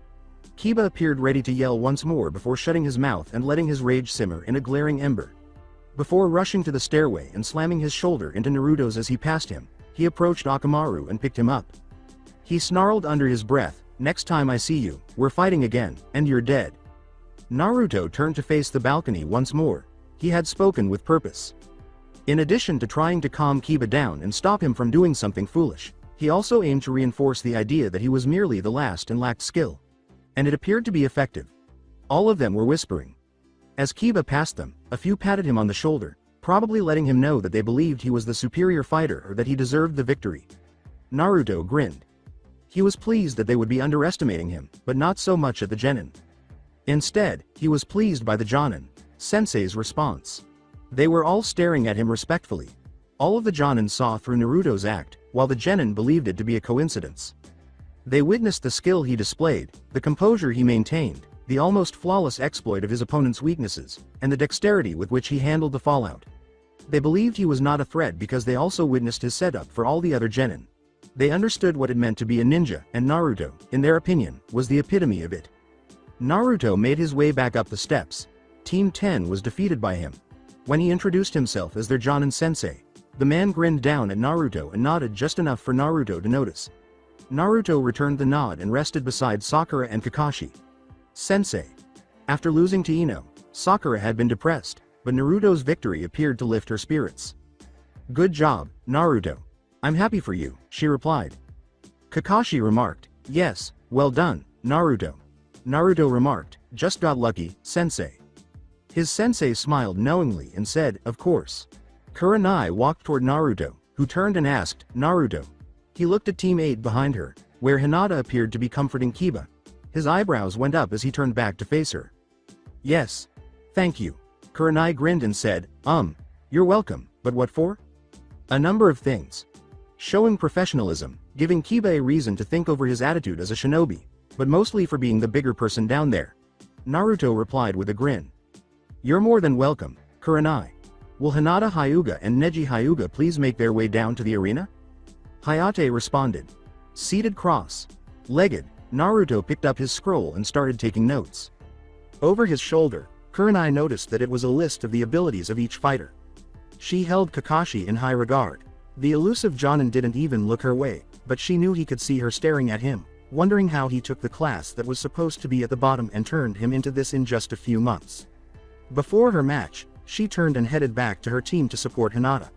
She shot Naruto a final glance. He was the one she would bet money on to make Chunin if she had to. "What to do?" murmured Naruto.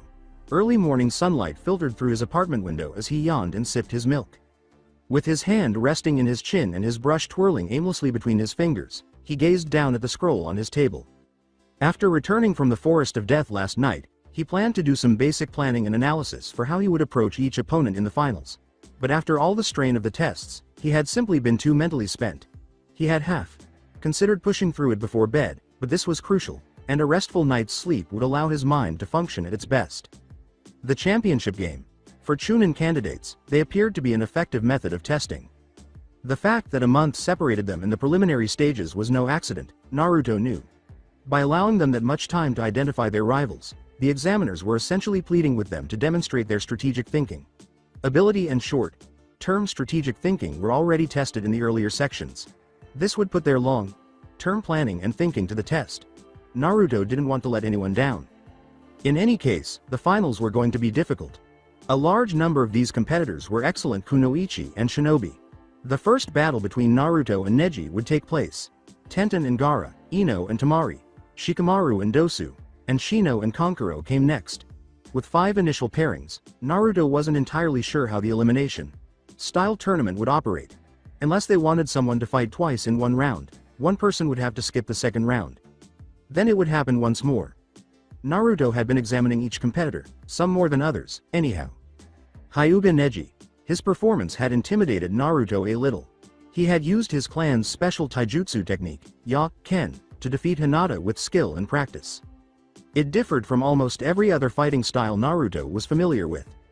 At the touch of a hand, it delivered deadly, accurate damage, and after enough strikes, it could paralyze. More than that, though, the style was distinct. It added force without requiring more body rotation. You didn't have to strike with your shoulders or hips. All you needed to do was tap someone. Because you weren't slowed down by extra body movement, it was inherently faster than any traditional fighting style. Neji's consistent superiority over Lee made sense. He was able to keep up with strikes that were inherently faster, despite his lack of technical speed. Additionally, he possessed the Byakugan, negating the impact of Naruto's perhaps greatest skill of stealth. However, Naruto did learn something useful from the battle, which could have been a long-term weakness. Neji and Hinata both decided to engage in close combat. They only displayed the Byakugan and Ya-Ken as techniques. Thus, Naruto deduced that the Hyuga were probably close range experts. Naruto would have to speculate about Neji's long-range skills if he had only displayed this preference, but since Hinata, the clan heir and symbol of the clan's capabilities, had also done so, he was reasonably certain that Neji's long-ranged abilities weren't as advanced. Naruto's plan was shaped in part by all of this. He still had the advantage in stamina and chakra, but it would be very hard to pull off surprise elements. Thus, the strategy was straightforward. In order to exhaust Neji, he had set a high-pressure style. He would keep him occupied with close-up clones, never allowing him to relax or stagnate. In order to survive as long as possible, each clone would engage Neji, applying pressure and forcing him to expend increasing amounts of chakra and energy. In the meantime, Naruto would use weapons and poison to attack him from a distance with the aid of additional clones. To add to the mix, Naruto would like to learn a long-range ninjutsu during the month if he can. However, Naruto had to be mindful of his chakra.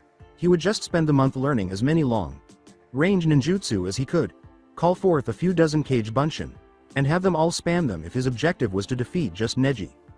Naruto was fighting more than just Neji, though. After that, he got into at least 2 more fights. He was therefore unable to simply turn into an anti-Hyuga combatant. He needed to use this month to learn new things that would help him become a better person overall.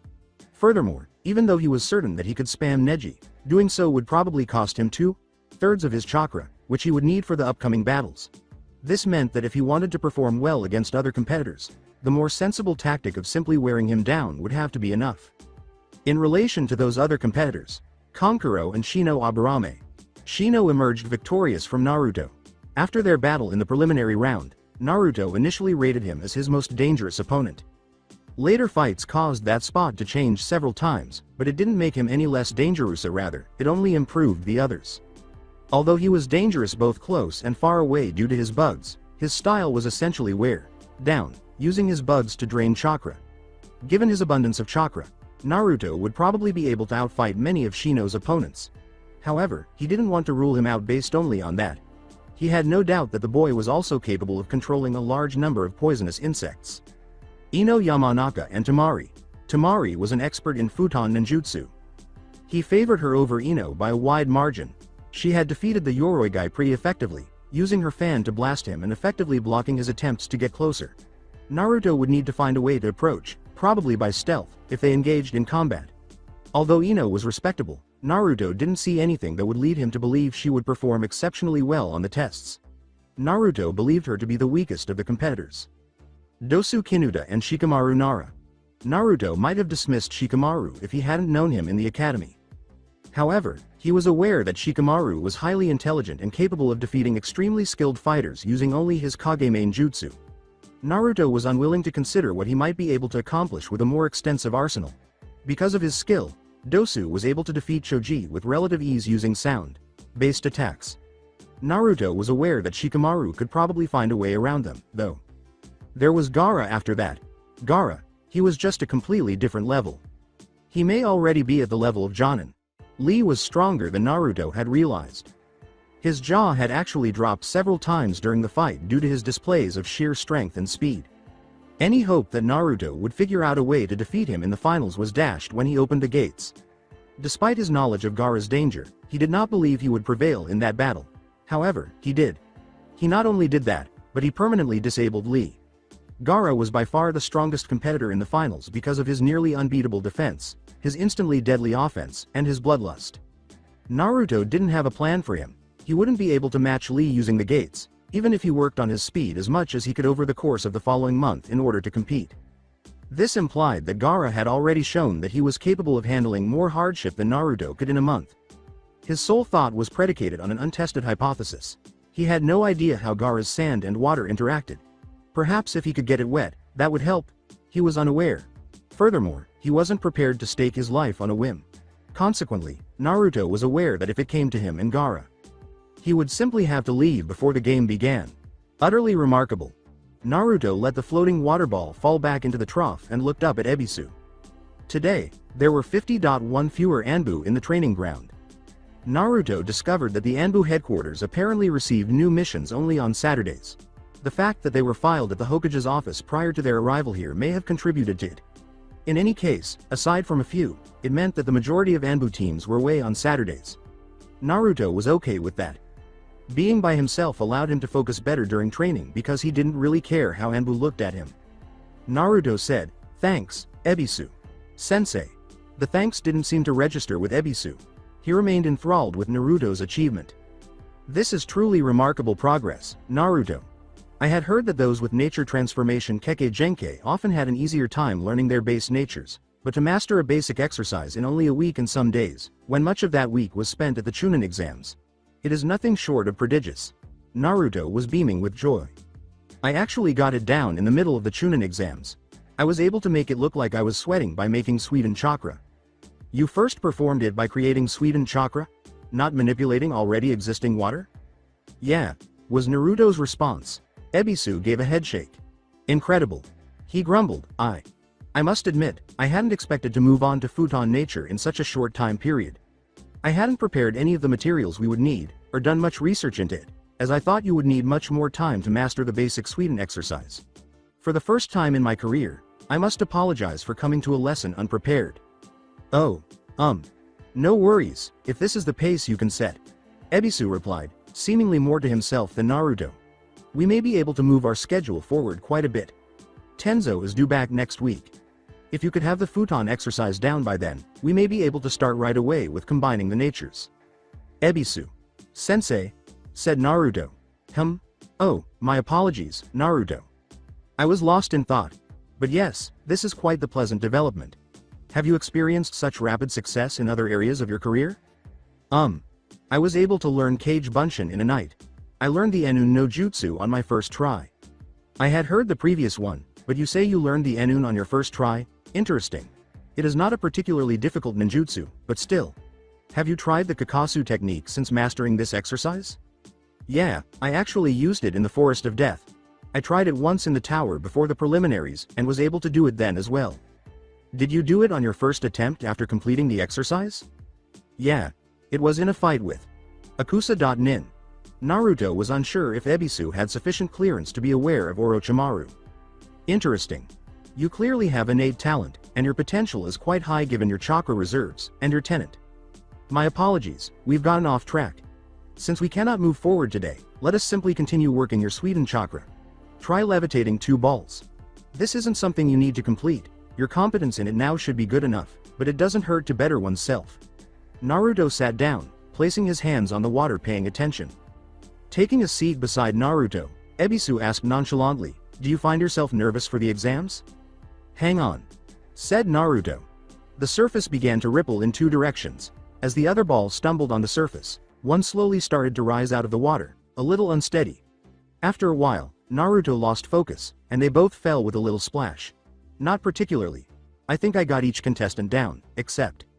Ebisu remarked, "That Gaara fellow. The other Jonin were speaking about him. His team broke the record for fastest time in the Forest of Death. Turning, Naruto asked, "Did he? I guess that makes sense, after his showing in the preliminaries." Ebisu remarked, "You know, he's famous. Already has a nickname and an entrance in the bingo book. Low A rank. They call him, Gaara of the Sand." As Naruto put it, creative. Indeed.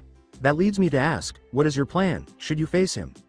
Naruto said, "Don't have one," as he focused and closed his eyes once more.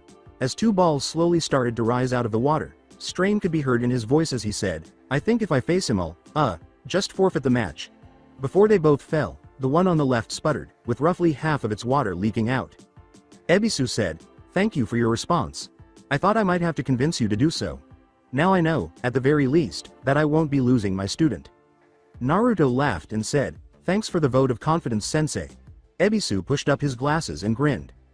"Come now, Naruto, we both know you're strong, but only a month to prepare for him?" Naruto said, "I'm just playing a practical joke on you, sensei, I know." He was aware of it. "Hey, Kakashi. Sensei." Naruto approached the slack-jawed Jonin who was seated at the restaurant table with 3 other people. They were identified by Naruto as the other Jonin from the teams that advanced to the preliminary round. From his half-eaten meal, his sensei gazed up at him.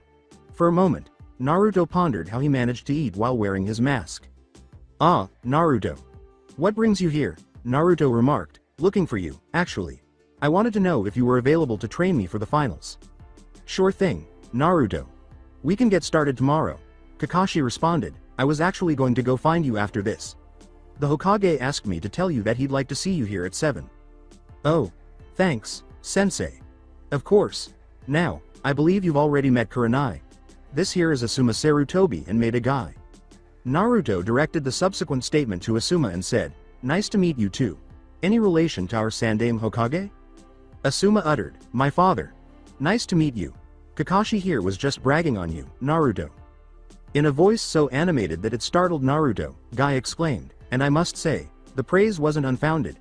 You made quite the impression on us Jonin during the exams, and Kakashi's statements about you make us more impressed." Naruto questioned, "Kakashi? Sensei was speaking about me?" His gaze shifted to his sensei.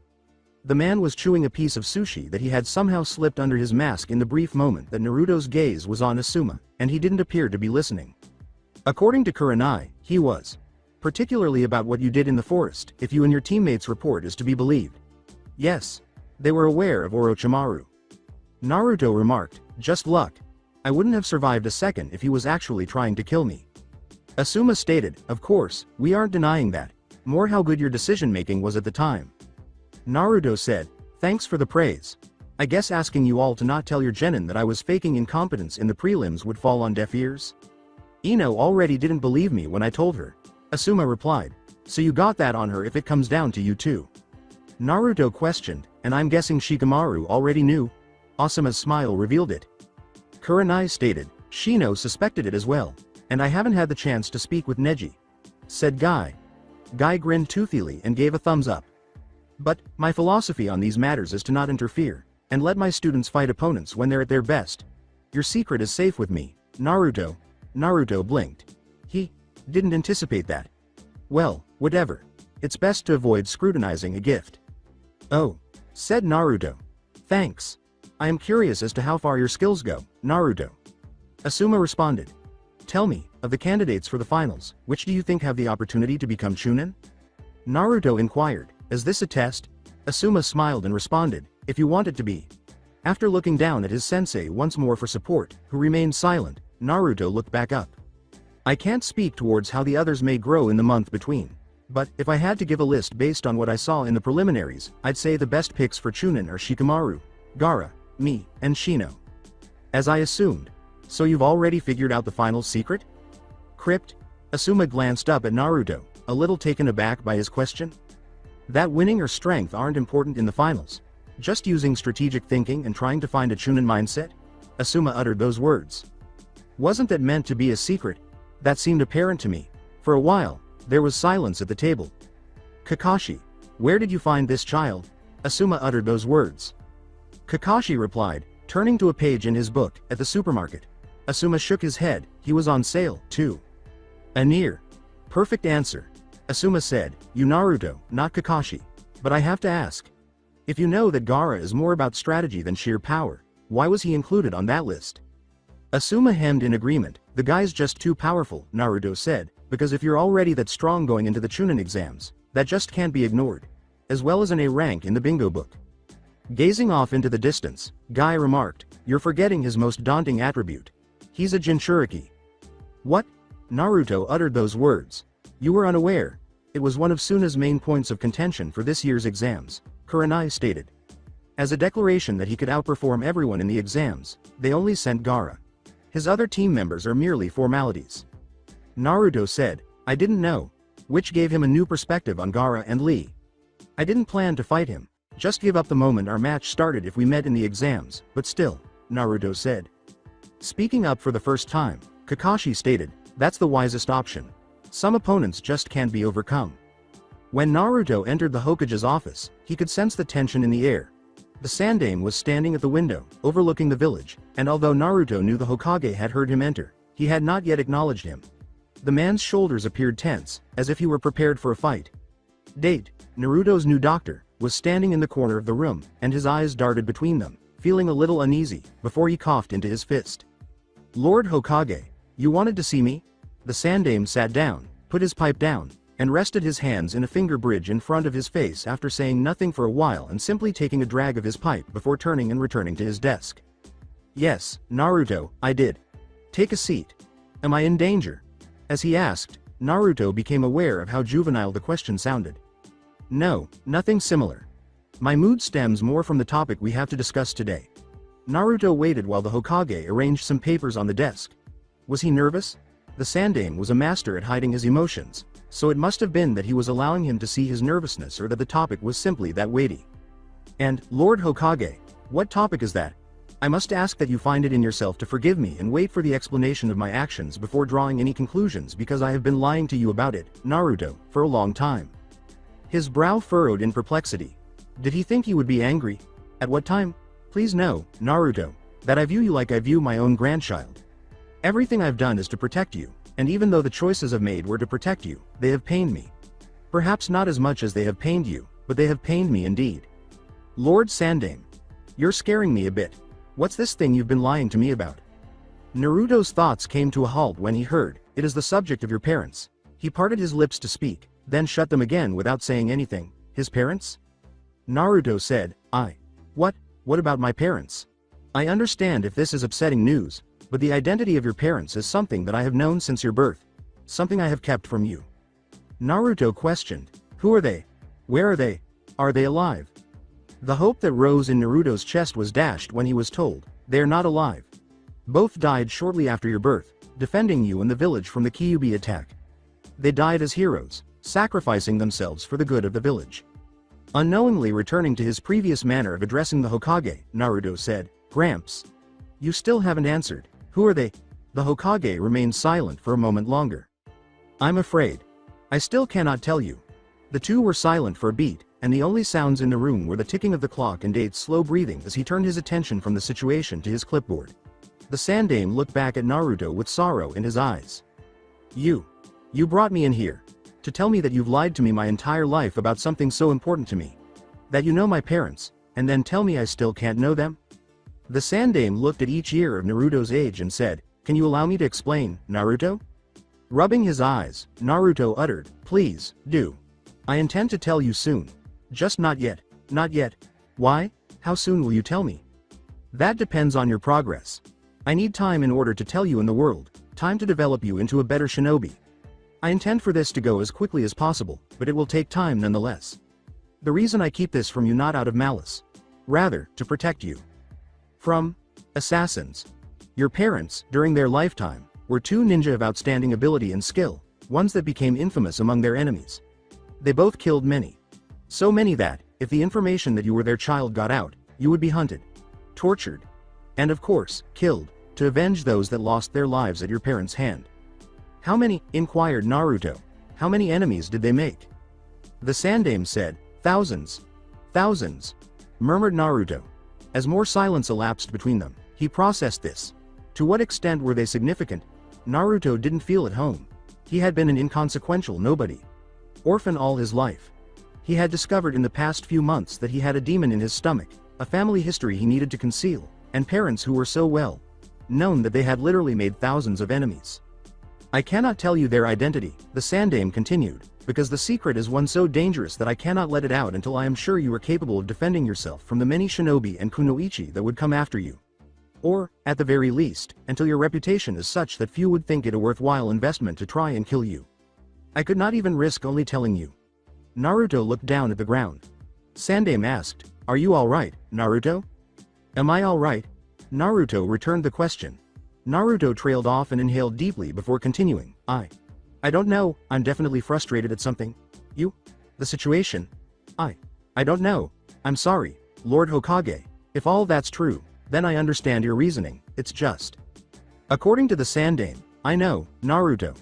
Naruto rubbed his eyes and buried his face in his hands before raising his head again. Naruto questioned, why mention it at all? Why even tell me that you know my parents? Why not keep me in the dark? My decision has come from a number of reasons. The first, and least important, is to keep you informed on your bloodline. Did one of them have Hyeten? Nauseous, Naruto inquired. Or am I not allowed to know that too? Was something he wanted to say, but he refrained. Date here will explain. Naruto looked up at the physician. We have finished cross-referencing your DNA with the Yuki boys. You share qualities expected of one who shares a bloodline, but familial traits like eye color, hair color, facial structure, and so on give us at least a 90% certainty that you are not a Yuki, nor do you have Yuki heritage, Date continued. Then how do I have Hyoten? How indeed? We have looked at the records of your parents' DNA. It appears as though your Hyoten was hereditary, through your mother. We had on record her nature transformations as Futon in Sweden. However, for reasons unknown to us, her Hyoten nature was quite small, almost unnoticeable.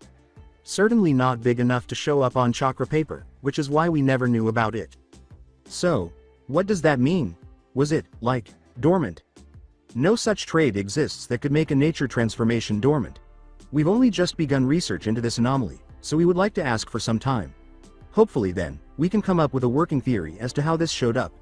Date concluded, taking a step back. Naruto turned his attention to the Sandame. Alright, so we still don't know anything then. No, not right now, the Sandame replied. My other reason comes from a number of factors. Political circumstances has made keeping your lineage a secret unsustainable. What do you mean? That keeping your identity becomes more and more dangerous as time progresses. There is no one big contributor to this, but a number of small things. First, there are already a few dozen individuals in the village that know your identity. Each one could be a potential target, if rumors begin that your parent's child lives. Second is a situation you are already familiar with, your bloodline. My bloodline? Yes. Passive information, such as your heritage, is something that is far better kept than a secret like your Hyoten, as your Hyoten produces visible evidence. Your restrictions on using it will help keep it a secret from Mizu no Kuni, but it is only a matter of time before information spreads. It would likely only start as rumors, but those rumors would be enough for Kiri to keep an eye on us. However, if we were able to confirm your parents, this would allow us to go public with the information, as we would have an alibi. According to Naruto, makes sense. Another big reason, one that has weighed the most influence, is the development of a recent organization. They're called the Akatsuki. Akatsuki. Naruto shivered when he heard, a group of S-ranked missing ninja, made up of at least 6 to 8 members, of which includes Itachi Uchiha, and formerly my student, Orochimaru. The roster was impressive. Naruto doubted that he had ever heard of a team consisting of so many S ranks. If they were caught off guard, that might destroy one of the smaller ninja villages. Naruto questioned, what do they have to do with me? We do not yet know their motives, but we believe that they are after each of the 9-tailed beasts, which makes you their target. The adrenaline was pumping. His hands gripped the armchair and began to perspire. They're after me. I believe so. However, they are not yet easily positioned to make outright moves against some of the more famous and well-protected Jinchuriki, such as those in Kumo. This means that your heritage, if revealed, could become a temporary shield from this threat. Revealing it would tie you closer to the village, and make you instantly known abroad. They would recognize this, and know that you would be under even more protection than the average Jinchuriki, and would likely wait to capture you, obtaining easier targets first. So, it would buy us time, to get you stronger, to develop defenses against this organization, and so on. Do you recognize the catch-22 we are in? To keep your parents a secret puts you in danger, but to not do so puts you in danger as well. It has simply been a matter of which is more dangerous, and the recent political dangers of your bloodline were the straw that broke the camel's back, in terms of this secret needing to come out. So, what are we going to do? If we don't reveal it now, then when will we? I have thought on this question since your team first left my office with the information of your bloodline being a secret. There are two solutions that I have come to, Naruto, which I would like your input on. Surprised, Naruto asked, my input? He didn't believe he would be needed for any political decision making by someone like the Sandaime. Yes. Isn't it your aspiration to become Hokage? He responded. You'll need to learn how to make decisions like this. Besides, this is something that directly impacts you. I would not make potentially life-changing choices for you without consulting you first, Naruto. Okay. What are the options? I must warn you that neither option is entirely pleasant. The first is an accelerated training program. You would be taken out of the Chunin exams, the main ninja roster, and Team 7. You would be placed under Ebisu directly. You would train day in, day out, until you were at least Jonin level in order to prepare for potential assassins. How long would that take? Naruto scowled as he looked down at his hands and said, maybe years. 2 or 3 at the least. 3 years of being cut off from everyone.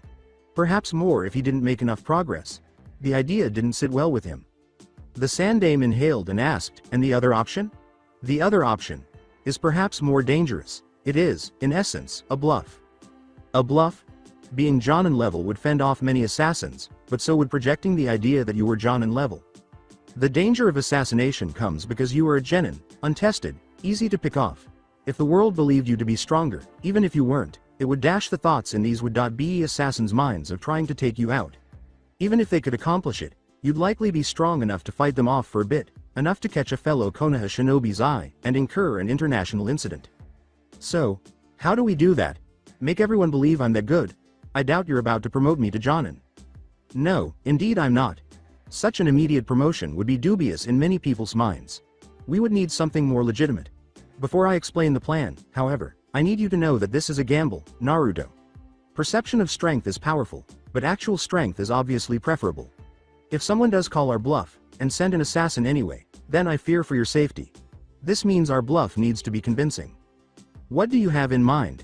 If you could defeat a high-profile shinobi on a stage in which important world leaders, and a good amount of people, would be watching, then we could go forward, and I can tell you and everyone else who your parents are. Well, how do we do that? Even if I went and hunted down a missing ninja, I couldn't just get some other cage to watch. And there's also whether I could even take them down in the first. Have you caught on? Naruto said in a low voice. You want me to fight Gaara in the Chunin exams? Hiruzen stated, this is your choice, Naruto. I will not force you into anything. This is another strong option, though. Gaara is somewhat untested as an A rank, obviously strong, but not out of the realm of possibility for another genin to beat, as Young Lee demonstrated.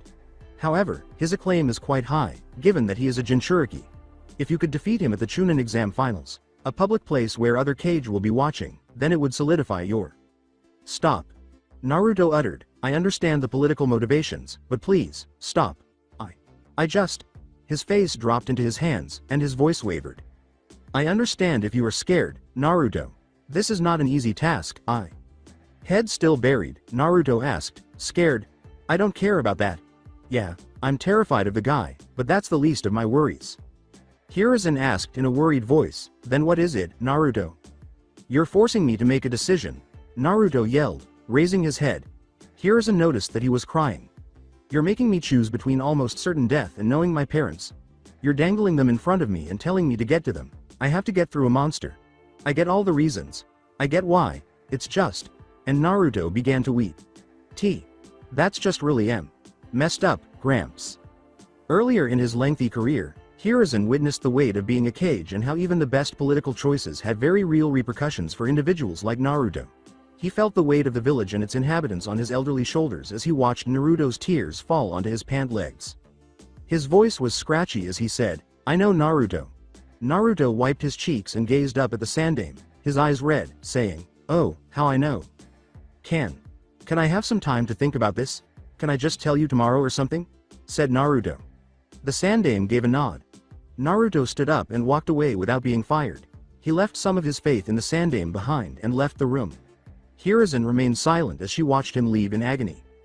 Monster. as Naruto rolled around on his mattress. His blanket was all over him, most of it on the side of the bed and heaped on the floor, and the fabric of his sweat. Soaked bedsheets adhered to him. His face was chilled by the cold air whipped down by the fan above. His voice came through in muffled grunts of pain. His eyes were squeezed shut, his dreams were shapeless, and his half-conscious mind was racked with anxiety. Freak. Worthless. Demon. Naruto's head was resting against the bed, his pillow on the floor. The yellow of the mattress was exposed when one corner of the sheets was slid off. His limbs were spread out around his body, and his chest was rising and falling heavily. Over his eyes, his bangs were matted. In his dreams, he heard anonymous villagers whispering things that Naruto pretended he couldn't hear. I wished he was deaf. They stood all around him, whispering, accusing, and hating, their mouths to each other's ears. Naruto. In front of him were two shapeless, faceless individuals. Did they have blood on them? Naruto was unable to tell. Their voices came to him like he had two pillows to his ears, and everything was bright and fuzzy. A large, sharp object was protruding from each of their chests. Something was dripping onto Naruto's chest, which didn't seem to be big enough. It's almost like a baby. Behind them was the sky red. No, that was just some large something. Naruto was unable to identify it, but it was breathing down on them and had red, pointed eyes. Don't be picky about your food. Eat lots so you can grow big, and don't stay up late at night, you'll need your sleep. Make friends. He had someone he wanted to tell. He wanted to tell her, but he wasn't sure why. I'm not one to talk, but do your best in school and ninjutsu. Respect your teachers and seniors in the academy. And don't drink any alcohol until you're 20. Naruto had never come in contact with alcohol. Even when it was legal for him to become a ninja, something had always held him back. It's acceptable if you start to show interest in a woman because you'll be a handsome young man. Don't pursue a bad one, though. Look for someone who is like your mother. Like his mother? How was he to find someone like his mother, whom he didn't know? Speaking of vices, be on the lookout for Jiraiya. Sensei. Have faith in your aspirations. And have faith that your dreams will materialize. The voice was hazy, but it sounded almost like it was crying. Naruto had never questioned anything, not even his dream for Hokage. Naruto. I cherish you. Take a look at me.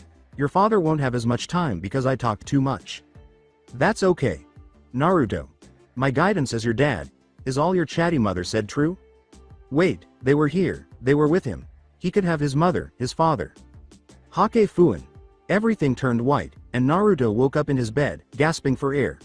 Since it was still night outside, he put a hand to his forehead to calm his breathing, and he sobbed for no apparent reason. He would not sleep that night again.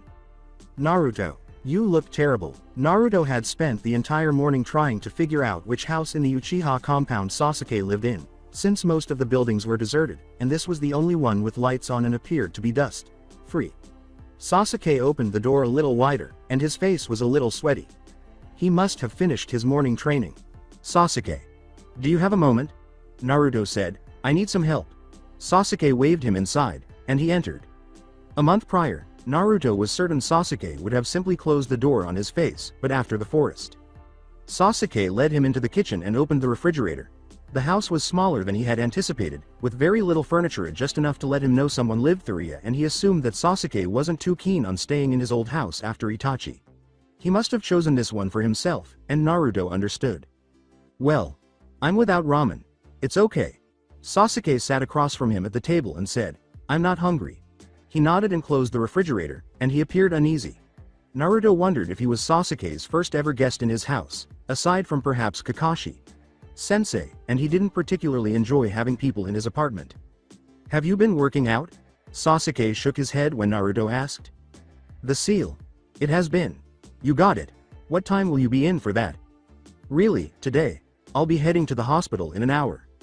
Naruto grinned wearily and said, heard they got a sealing expert coming into town just for you.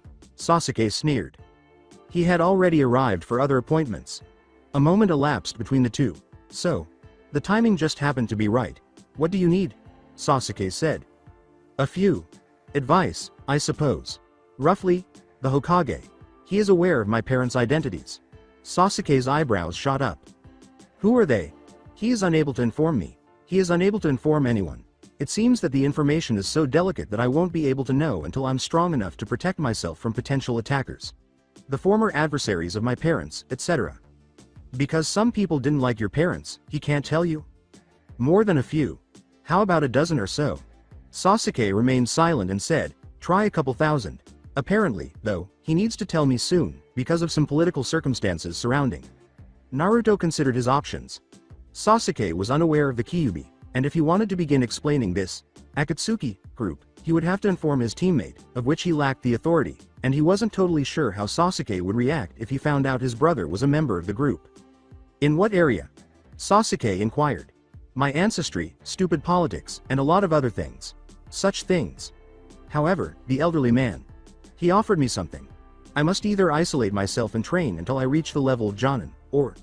Okay, so... Sasuke looked down at the table and remained silent for a while. I have to defeat Gaara in the Chunin exams to convince the world that I'm Jonin level even though I'm not. Which one do you lean toward? I'm not sure.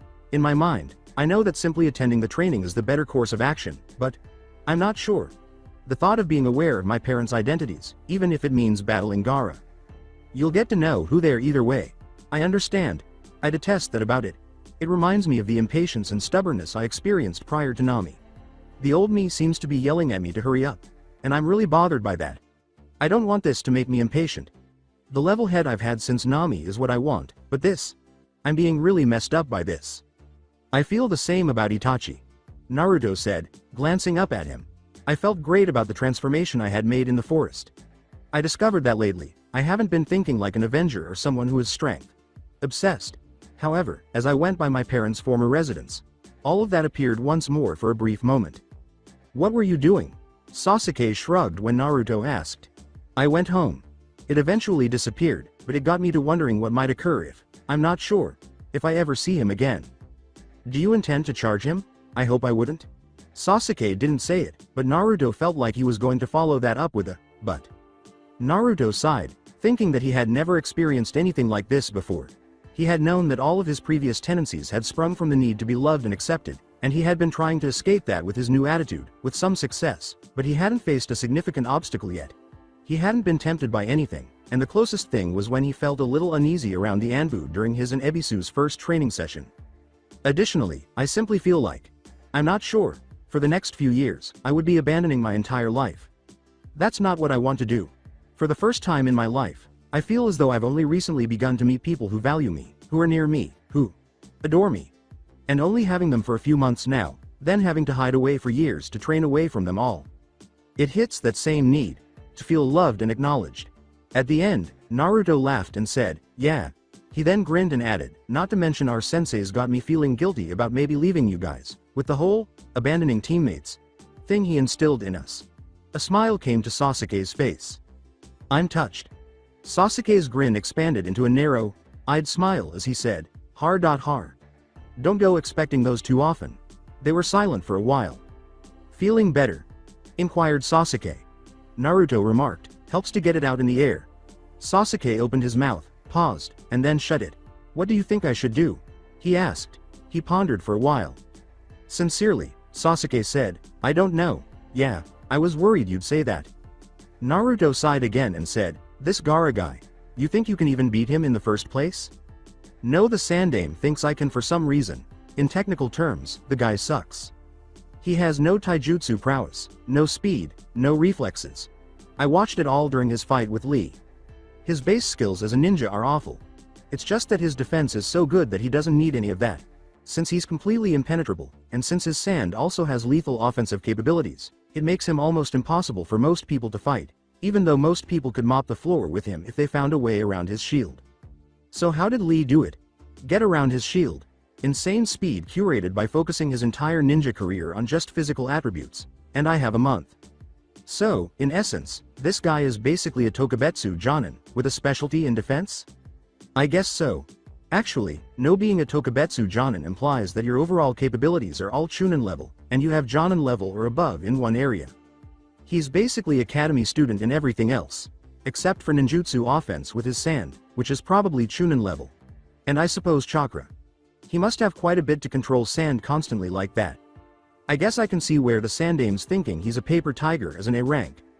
Once you get past his only trick, he's got nothing. It's just a monster of a trick to get past. And you think you can't? I know I can't. If I could just find some weakness, something to exploit, said Naruto. Sasuke remained silent for a while.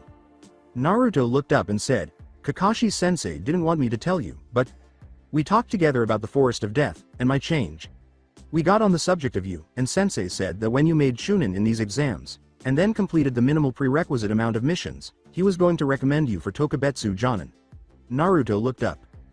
Me? I'm not Jonin level. You just said yourself, Tokubetsu Jonin are Chunin level, except for their specialty. He said that you were already Jonin level in chakra reserves and stamina. The one that really gets you in, though, is stealth. He said that Tokubetsu Jonin were only considered if their specialty was applicable to a lot of missions, and stealth is one of the qualities they look for the most, since so many specialized missions use it. But, I mean, not all my attributes are that of a Chunin. He said you were already on track to cover most of your bases this month. The only thing you'd need to work on after the exams would be speed and strength, and taijutsu. The rest will be good enough by the finals. Well, this is all under the assumption that I'm even making Chunin in the exams. Naruto replied. He couldn't help but disagree, even though he felt like he was searching for an excuse. The thought of already being on the same level as Ebisu and so close to the village's most aristocratic members. He was unable to comprehend it. Kakashi. Sensei didn't say, if you made Chunin, he said, when, I think he's a better expert than either of us on the subject.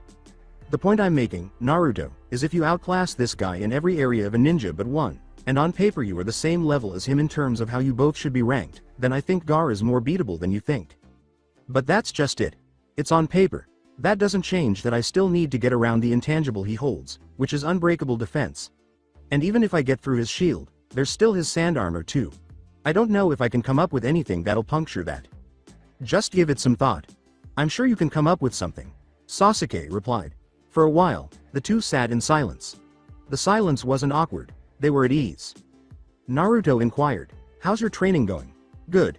Haven't done anything this week cause of. He touched the seal on his neck.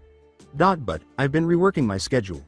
I've always focused my training on what would be most effective against Itachi. Since the forest, I've been wanting to diversify a bit more. Become an actual ninja. Oh yeah? Happy to hear it, Sasuke. Thanks. I found some scrolls from the guy who used to live here when I first moved in. He was apparently a top-tier ninja. Used the Shunshin technique so accurately that he could make use of it in combat, not just as a supplementary jutsu, Naruto exclaimed. That was impressive. I discredited his skills, because I knew that Itachi would be able to track my Shunshin with his Sharingan if I tried to emulate his abilities. That, and the two were apparently friends, which meant he would have experience with sparring with him, and would know his style. But now, I'm thinking about following in this guy's footsteps. Are you still thinking about fighting Itachi one day? Replied Naruto. Yeah. I'm not gonna let it absorb me, but he still needs to face justice for what he did to me and my clan. I know that's probably something you need to do on your own. Naruto replied, but, when the time comes, if you want me by your side to help take him down, the offer is open. I'll be there. Sasuke said, thanks Naruto. He had never thanked Naruto for anything before. Naruto glanced up at the clock and said, thank you, Sasuke, for helping me with all this. Come on. We'll walk to the hospital together, and you can tell me about this Shunshin guy. As Sasuke and the doctors entered the room, Naruto observed one of the lab-coated doctors quizzing him and making notes on a clipboard. With a sigh, he headed back toward the lobby down the corridor. His thoughts were no longer on speaking with Sasuke, and he felt outside the body. Detached. He appeared to be observing himself as he moved down the corridor. What should he have done? He wished to know Kakashi Sensei's location. He would be aware of the answer.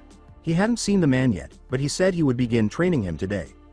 Naruto walked up to the desk clerk and said, here to sign out. And your name? She asked in a lively and positive manner. Normally, Naruto would give a similar response. It was irritating today. He said, Naruto Uzumaki. She made a check off her list. Alrighty, she exclaimed with joy, you're all set. Thanks, Naruto turned to say. Naruto turned around and asked, oh, sir? Her face turned slightly as she trailed off, saying, remember to remove your visitor sticker? Wouldn't want to be walking around with a name tag if you don't nay. Worried? Terrified? She was looking at someone behind Naruto. The room was silent except for the slow tapping of sandals on the tile floor. Naruto turned to face the source of his anxiety for the day. Gaara was approaching the desk with his arms folded, the kanji for love painted on his forehead, and dark circles under his eyes. Naruto was uncomfortable. Gaara exuded a sense of profound, instinctual fear, as if the boy were a ticking time bomb, his emotionless exterior merely a front for a monster within. After he passed Naruto, they briefly locked eyes for as little time as Naruto could have guessed before the shorter boy moved on to the desk. The cheerful demeanor of the clerk appeared to have disappeared. "I would like to see Rock Lee. Give me his room number." It seems that he was not alone in sensing the danger that pervaded Gaara. May I ask the reason? He is my friend. I wish to visit him and wish him well in his recovery. Right. She wrote something down. She trailed off. Well, he's in room 312. Here's your visitor sticker. While Gaara just walked up the stairs and disappeared around the corner. Before her uneasiness overcame her and she just crumpled the sticker and threw it in the trash can. Her eyes fixed firmly on the sheet she was writing on. The clerk appeared as though she might say something. Unaware that he had been holding it in, Naruto released the breath. Why on earth was Gaara in this place? Other than his fight in the preliminary round, he had never met Lee. The last time they saw each other, he actually appeared to be murderous toward the boy. Naruto stepped toward the stairway, paused, and then walked to the base while listening. Even now, he could hear the boy's sandals tapping slowly and steadily up the stairs. He heard the creaking of metal hinges on the door to the 3rd floor during a pause. He followed up as quietly as possible, taking care to avoid making any noise. Gaara appeared dangerous and insane in every encounter Naruto had with him thus far, as if he were about to have a mental breakdown. He was even more dangerous because he was so unstable and powerful. For a minute, he didn't trust him with a helpless, unconscious Lee. He slid through the 3rd floor door, which was barely open, and entered slowly. His eyes darted to the numbers by each door as he slipped down the hall, searching for 312. After turning a corner, he came to a complete stop and slid back against the wall. Gaara stood across from someone he couldn't see well in the hallway. They were conversing with each other. Gaara remarked, paying him a visit. "I didn't get a chance to speak with him after our fight. I wanted to wish him well in his recovery." Naruto glanced back around the corner and heard a female voice, who was about his age, ask, "You think I believe that for a second? You're the one that caused those injuries in the first place. You're the one who compromised his career as a ninja. There's no way I'm letting you in to see him." Gaara stood facing Lee's teammate Tenten with his arms folded across his chest. According to Gaara, move. Naruto opened his mouth slightly and said, "Or I will kill you." Tenten appeared surprised by the announcement. She exclaimed, What, you're insane." She started to say, "You think you can just get away with something like that in the middle of?" But Gaara interrupted, uncorking his gourd and letting the sand fall to the ground. Gaara walked slowly forward and said, "You will not stop me from proving my existence. You will not stop Mother's call for blood." Tenten prepared 2 fistfuls of shuriken, one between each finger, and steeled herself. Gaara just kept walking. "Don't come closer, I'm warning you." Tenten threw the shuriken as he leapt back. Before a tendril bounded forward toward Tenten and encircled her, an arm of sand lifted up to protect Gaara, the weapon sinking into it. She fought against it, the sand covering her head to toe and hiding the fear in her eyes. Gaara closed his fist and said, "Sabaku sa. However, as the cage Bunshin, who had just been replaced by Tenten, exploded, there was a burst of smoke rather than blood streaming from the sand. Tenten gasped for breath and dropped to her knees beside Naruto as Gaara raised his head slightly. Gaara spun around as Naruto acted instantly, hurling a kunai ring. First at the closest window and seizing Tenten as it broke. He heard the shifting of sand behind him as he leapt through the window, using the windowsill as leverage, and was rewarded for his troubles with a shard of glass in his palm.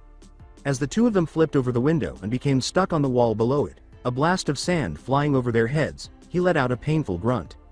Naruto proclaimed to Tenten, "I'll get Lee out. Go. Get help," as he ran across the hospital's exterior wall. He was followed by the tendril of sand. The muscles in his palms squeezed against the glass fragment as he lifted his fingers, making a cage Bunshin and flinching in agony. As the real Naruto yanked out the glass shard with a yelp of pain, blood flickering through the air and catching the sunlight, the clone appeared and tackled the sand tendril. As he ran to the window he had designated as room 312, Naruto created 2 more clones, threw another kunai in, ring first, and prayed that Lee wouldn't be struck by the glass. When he got to the window's edge, he grabbed it by the side, being cautious not to cut himself this time, and flipped over, landing feet first in the room. The 2 Jinchuriki locked eyes as Naruto was suspended in midair as he slammed into Gaara's shield, sending sand shards flying through the air as Naruto gritted his teeth. The sand snaked up Naruto's body and pinned him after wrapping around his foot and tossing him against the wall. He let out a grunt as the fine sand particles flew everywhere, including in his mouth, between his toes, and under his arms.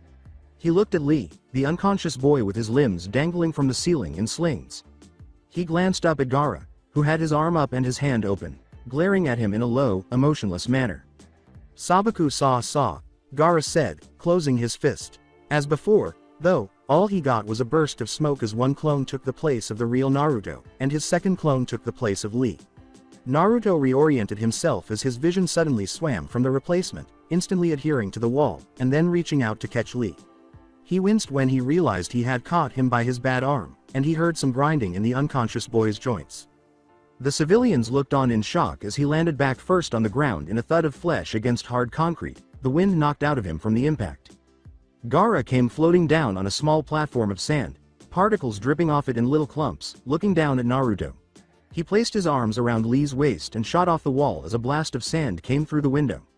Naruto turned himself in midair so Lee would land on top of him, tucking his chin to prevent the back of his head from whipping against the cobblestone. Halt! After Naruto and Lee landed a dozen Konoha shinobi in flak jackets with Tenten by their sides, each holding up their fingers for hand signs or kunai, chakra primed, ready to sling a weapon or jutsu. While the boy moaned in his sleep, Naruto rolled Lee gently to the side, laying him on his back while he looked up at Gaara, who looked simultaneously panicked and murderous, holding his head in his hands. "No. Mother, please, I can get him later, I promise," he said, holding his head. "Don't be upset. Once they're gone, we can confirm my existence. 3 Konoha shinobi have been attacked by you. Now give up your gourd." When one of the shinobi yelled, Naruto scurried to his feet, protesting with a sore back, and positioned himself between Gaara and Lee. "Every one of them?" "Yes," Gaara said, as if speaking to no one. "Yes, mother, you own their blood." He held up his hands. "Stop the gourd, everyone.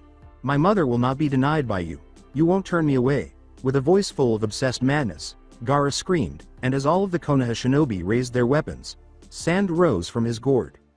"Enough." A fresh voice spoke up.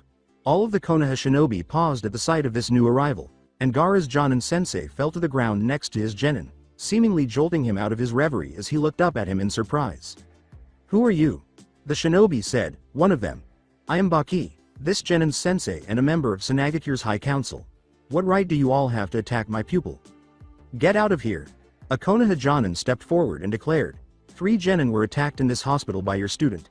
He needs to be brought in so he can be questioned and held accountable for his crimes. You have to acknowledge that this is now a global issue as a council member." "You mean inside the hospital? Do you think he actually attacked them?" "What else do you suppose this to be? The sand from my student has therapeutic qualities. He frequently visits Suna's hospitals to help the patients." "Gaara, isn't that correct?" Baki looked down at his pupil as he spoke. Gaara remarked, "Of course." "Bullcrap. That guy tried to crush me with his sand, Tenten yelled. "I am certain," Baki said, "you are not charging young genin, the son of the Kazekage himself, with attempted murder." A few of the shinobi in attendance were quieted by the realization that they were dealing with the Kazekage's son, and they all turned to face the Konoha Jonin. The man gave Baki a quick glance. "Whether you are the Kazekage's son or not, you need to ask questions about this situation. Together with these 2 genin, your student will be brought before the Hokage and the Konoha Council. From there, his destiny will be determined." "Of course," Baki replied, "and I believe that, as his Jonin sensei, I am permitted to accompany my pupil during interrogation?" The Konoha Jonin gritted his teeth and said, "Of course. While this interrogation is going on, a detachment will be sent to keep an eye on your other genin. Now, if everyone will accompany me." Tenten fidgeted beside him as Naruto sighed and sat back against the wall, looking over to the closed door to the council chamber. He slid his thumb over the red dot on the part of the bandage over his palm, which wasn't wet, and felt that the cut had already scabbed over. Back in the academy, he thought that kind of stuff was normal, until he saw kids with scabbed knees that could last a couple of weeks. Then he looked straight across, at Gaara. The boy stood in front of the bench, his arms crossed, staring over Naruto's head at nothing.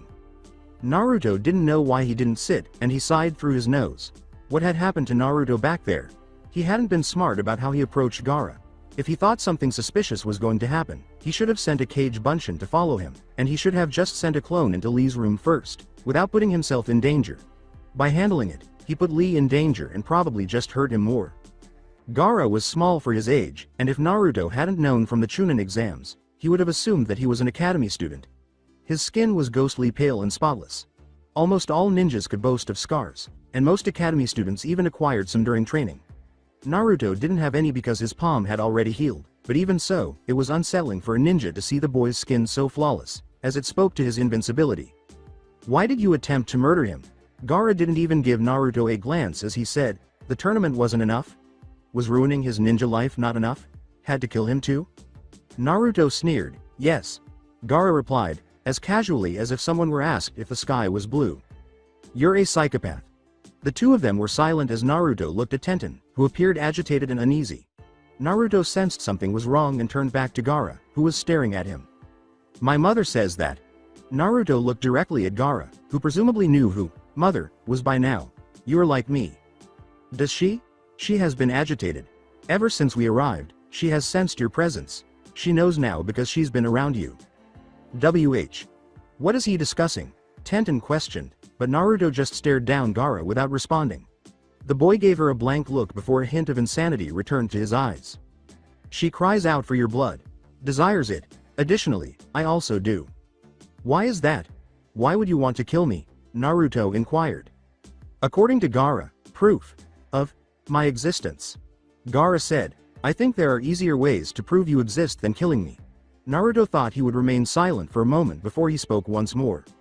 It is what I am, he said, but there isn't. A monster. A murderer. Everyone in my immediate vicinity is merely a danger to my life or an annoyance that should be disregarded. Every shattered corpse adds to the evidence that I won't be extinguished and that they can't take away my one possession. Being. Love. So you kill everyone so they won't take away the people who love you. There are no such individuals. I love myself, and no one else does. All right. I suppose you weren't given enough attention by your parents when you were a child. Gaara said, I killed my mother. Naruto's cold, piercing eyes shot back up at him. It was the first act one did coming into this world, Gaara said. The initial evidence of my identity. It was the first evidence that I existed. I'll kill my father too one day. In his dream this morning, Naruto saw hazy images of two faceless people and two shapeless voices telling him, with their last breaths, how much they loved him. Naruto looked down at Gaara, who turned to face him with no emotion, concern, or regret. Everything you've said so far, with the exception of one, has been insane. You're a monster. The door to the council room opened, and Gaara just stared back at Naruto, unaffected by the words. And it's not because of that thing in your stomach either. Genin Uzumaki. The council and Hokage will see you now, Anbu said. Naruto got up and walked to the door. Uzumaki, you won't deny my existence. The only thing I have won't be taken by you. With his back to Gaara, Naruto paused before continuing through the door to the council room, saying, come these finals, I will kill you. When Naruto entered the room, it was less impressive than he had imagined. For some reason, he had always thought of the council as a large gathering of influential people in Konoha, such as clan heads and important civilians, but instead he saw only 4 people: the Sandaime, an elderly woman wearing a black and white kimono, an elderly man with bespectacles who still had brown in his hair, albeit quite faded, and a man with his arm in a sling. They were all seated at a table facing him, with Baki at their side, hands behind his back. Uzumaki Genin. The Sandaime said, it is good to see you in fine health. Naruto thought that was the first time the old man had called him by his title as a ninja rather than just his first name. He was unsure if this was because Baki or the council was present, but he would comply if the Hokage needed to maintain formality at the moment. He knelt down to his knee and bowed his head. He said, Lord Hokage, Honorable Council. We've heard that you were involved in an incident with the Kasuga's son, Genin Uzumaki. Is this accurate? Said the stern man in the sling. Yes, council member. Baki is a council member from Sanagakure.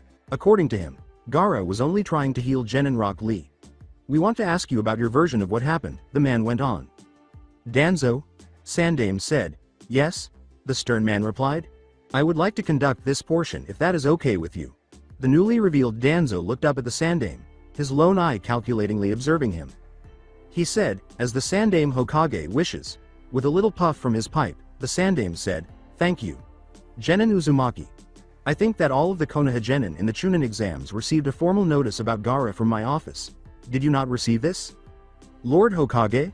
I didn't get that kind of notification. After you spoke with the Jonin senseis at Makabushi Bar yesterday evening, you were not given any instructions on how to orient yourself with regard to Konoha's distinguished guest, Gaara, the son of the Kasuga and Jinchuriki of Sanakagore? when he first met with the old man. It was yesterday after he had met with the Jonin. Gramps was attempting to alert him to the meeting without actually saying it aloud. Oh, Lord Hokage, I see. I had overlooked it. Naruto hoped that his statement would convey his own message that he was still unsure about the matter.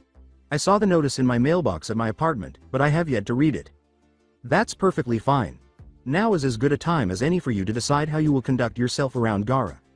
Naruto swore in his head as the elderly man told him that he had to make a decision right away because of their current situation, which was too public and high profile. If he simply told him the truth, Gaara would have to be taken into custody and the opportunity to compete against him in the Chunin exams would be deleted, but if he lied. Now, the Sandaime went on, you came to the hospital this afternoon to see your teammate following the preliminary Chunin exam. You saw young Gaara heading to see Rock Lee after your visit was over. When you got there, Gaara and Tenten were fighting, and you thought the boy was going to attack Lee. Here, Baki asserts that Gaara's sole purpose was to aid Lee in his recovery. Would you mind answering this question for me? Do you believe that Gaara was there to heal Lee and that this was all a misunderstanding?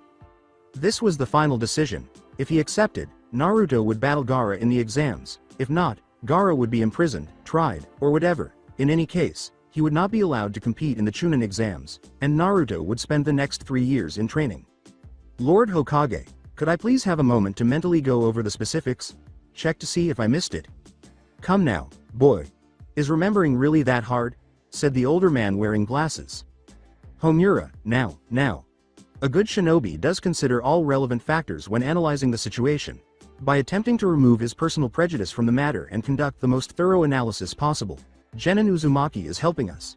The Sandaime said, give the boy some time. Homura crossed his arms and sat back in his chair. He said, as the Hokage wishes. The clock on the wall continued to tick as Naruto closed his eyes. He detested this. He detested being forced to make a decision now. He detested having to choose between fighting a monster and his life right now. He detested the blurriness that separated his dreamed parents' faces from his own. He detested feeling the old Naruto inside of him, yelling to fight Gaara, to get everyone's attention in the finals, to finally know who his parents are, to become a Tokubetsu Jonin just for the attention, not because it was the best course of action. Above all, he detested the fact that he had finally identified Gaara's vulnerability. The boy didn't do things in a fight because it was the smartest option or the smartest way to fight. Instead, he was driven by his insane need to validate his existence, and brought that desperation and flawed thinking into battle. He was like Naruto and Sasuke, and the only thing that separated him from the old Naruto or old Sasuke was that he had the power to back it up. The boy simply tipped his hand in the hallway, whether on purpose or not. The sand shield served as an automatic defense. Gaara demonstrated this when he was still being defended by the sand during the preliminary battle, but he also used his Sabaku Sa to control the sand. If Naruto recalled correctly, as the battle with Lee went on, Gaara's shield appeared to become more sloppy and unrefined, and he now knew why. At first, he had assumed it was a reflection of the damage he had sustained, or possibly his dwindling chakra levels. However, Gaara had taken control of the sand shield out of desperation to give himself some control because he was afraid of dying and losing the one thing he had to love himself. Although Naruto was unable to make Gaara as desperate as Lee, he could use the fact that he now knew that Gaara's bloodlust came first in a fight and that he could control the shield against him. He could tempt Gaara, make him more and more desperate to kill him, and cause him to overextend, which would allow him to go for the kill in that moment. However, the main question remained, should he fight him? With a bead of sweat trickling down his forehead, Naruto squeezed his eyes shut, not caring if Baki saw or if he was hinting that this was more complicated than it first appeared. His mind scrolled through images of Gaara, his teammates, Iruka, Sensei, and everyone else before pausing on the blurry faces of his parents, where he could just make out the red hair of one and the blonde hair of another. Before they vanished, everything turned black, and there was Gaara once more. I murdered my mom. I'll kill my father too one day. In every situation, Naruto had been the nail and someone else the hammer, first with Zabuza, then with Orochimaru.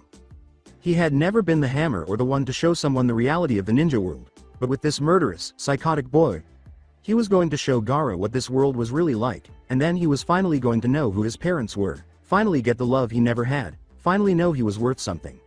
Naruto felt anger, hatred, and disgust at someone who would so willfully throw away something so valuable. Genin Uzumaki, then? Sandaime said. Naruto opened his mouth, looked up, and made a poor choice. That's it for today. I hope you guys enjoyed this great story. See you in the next one.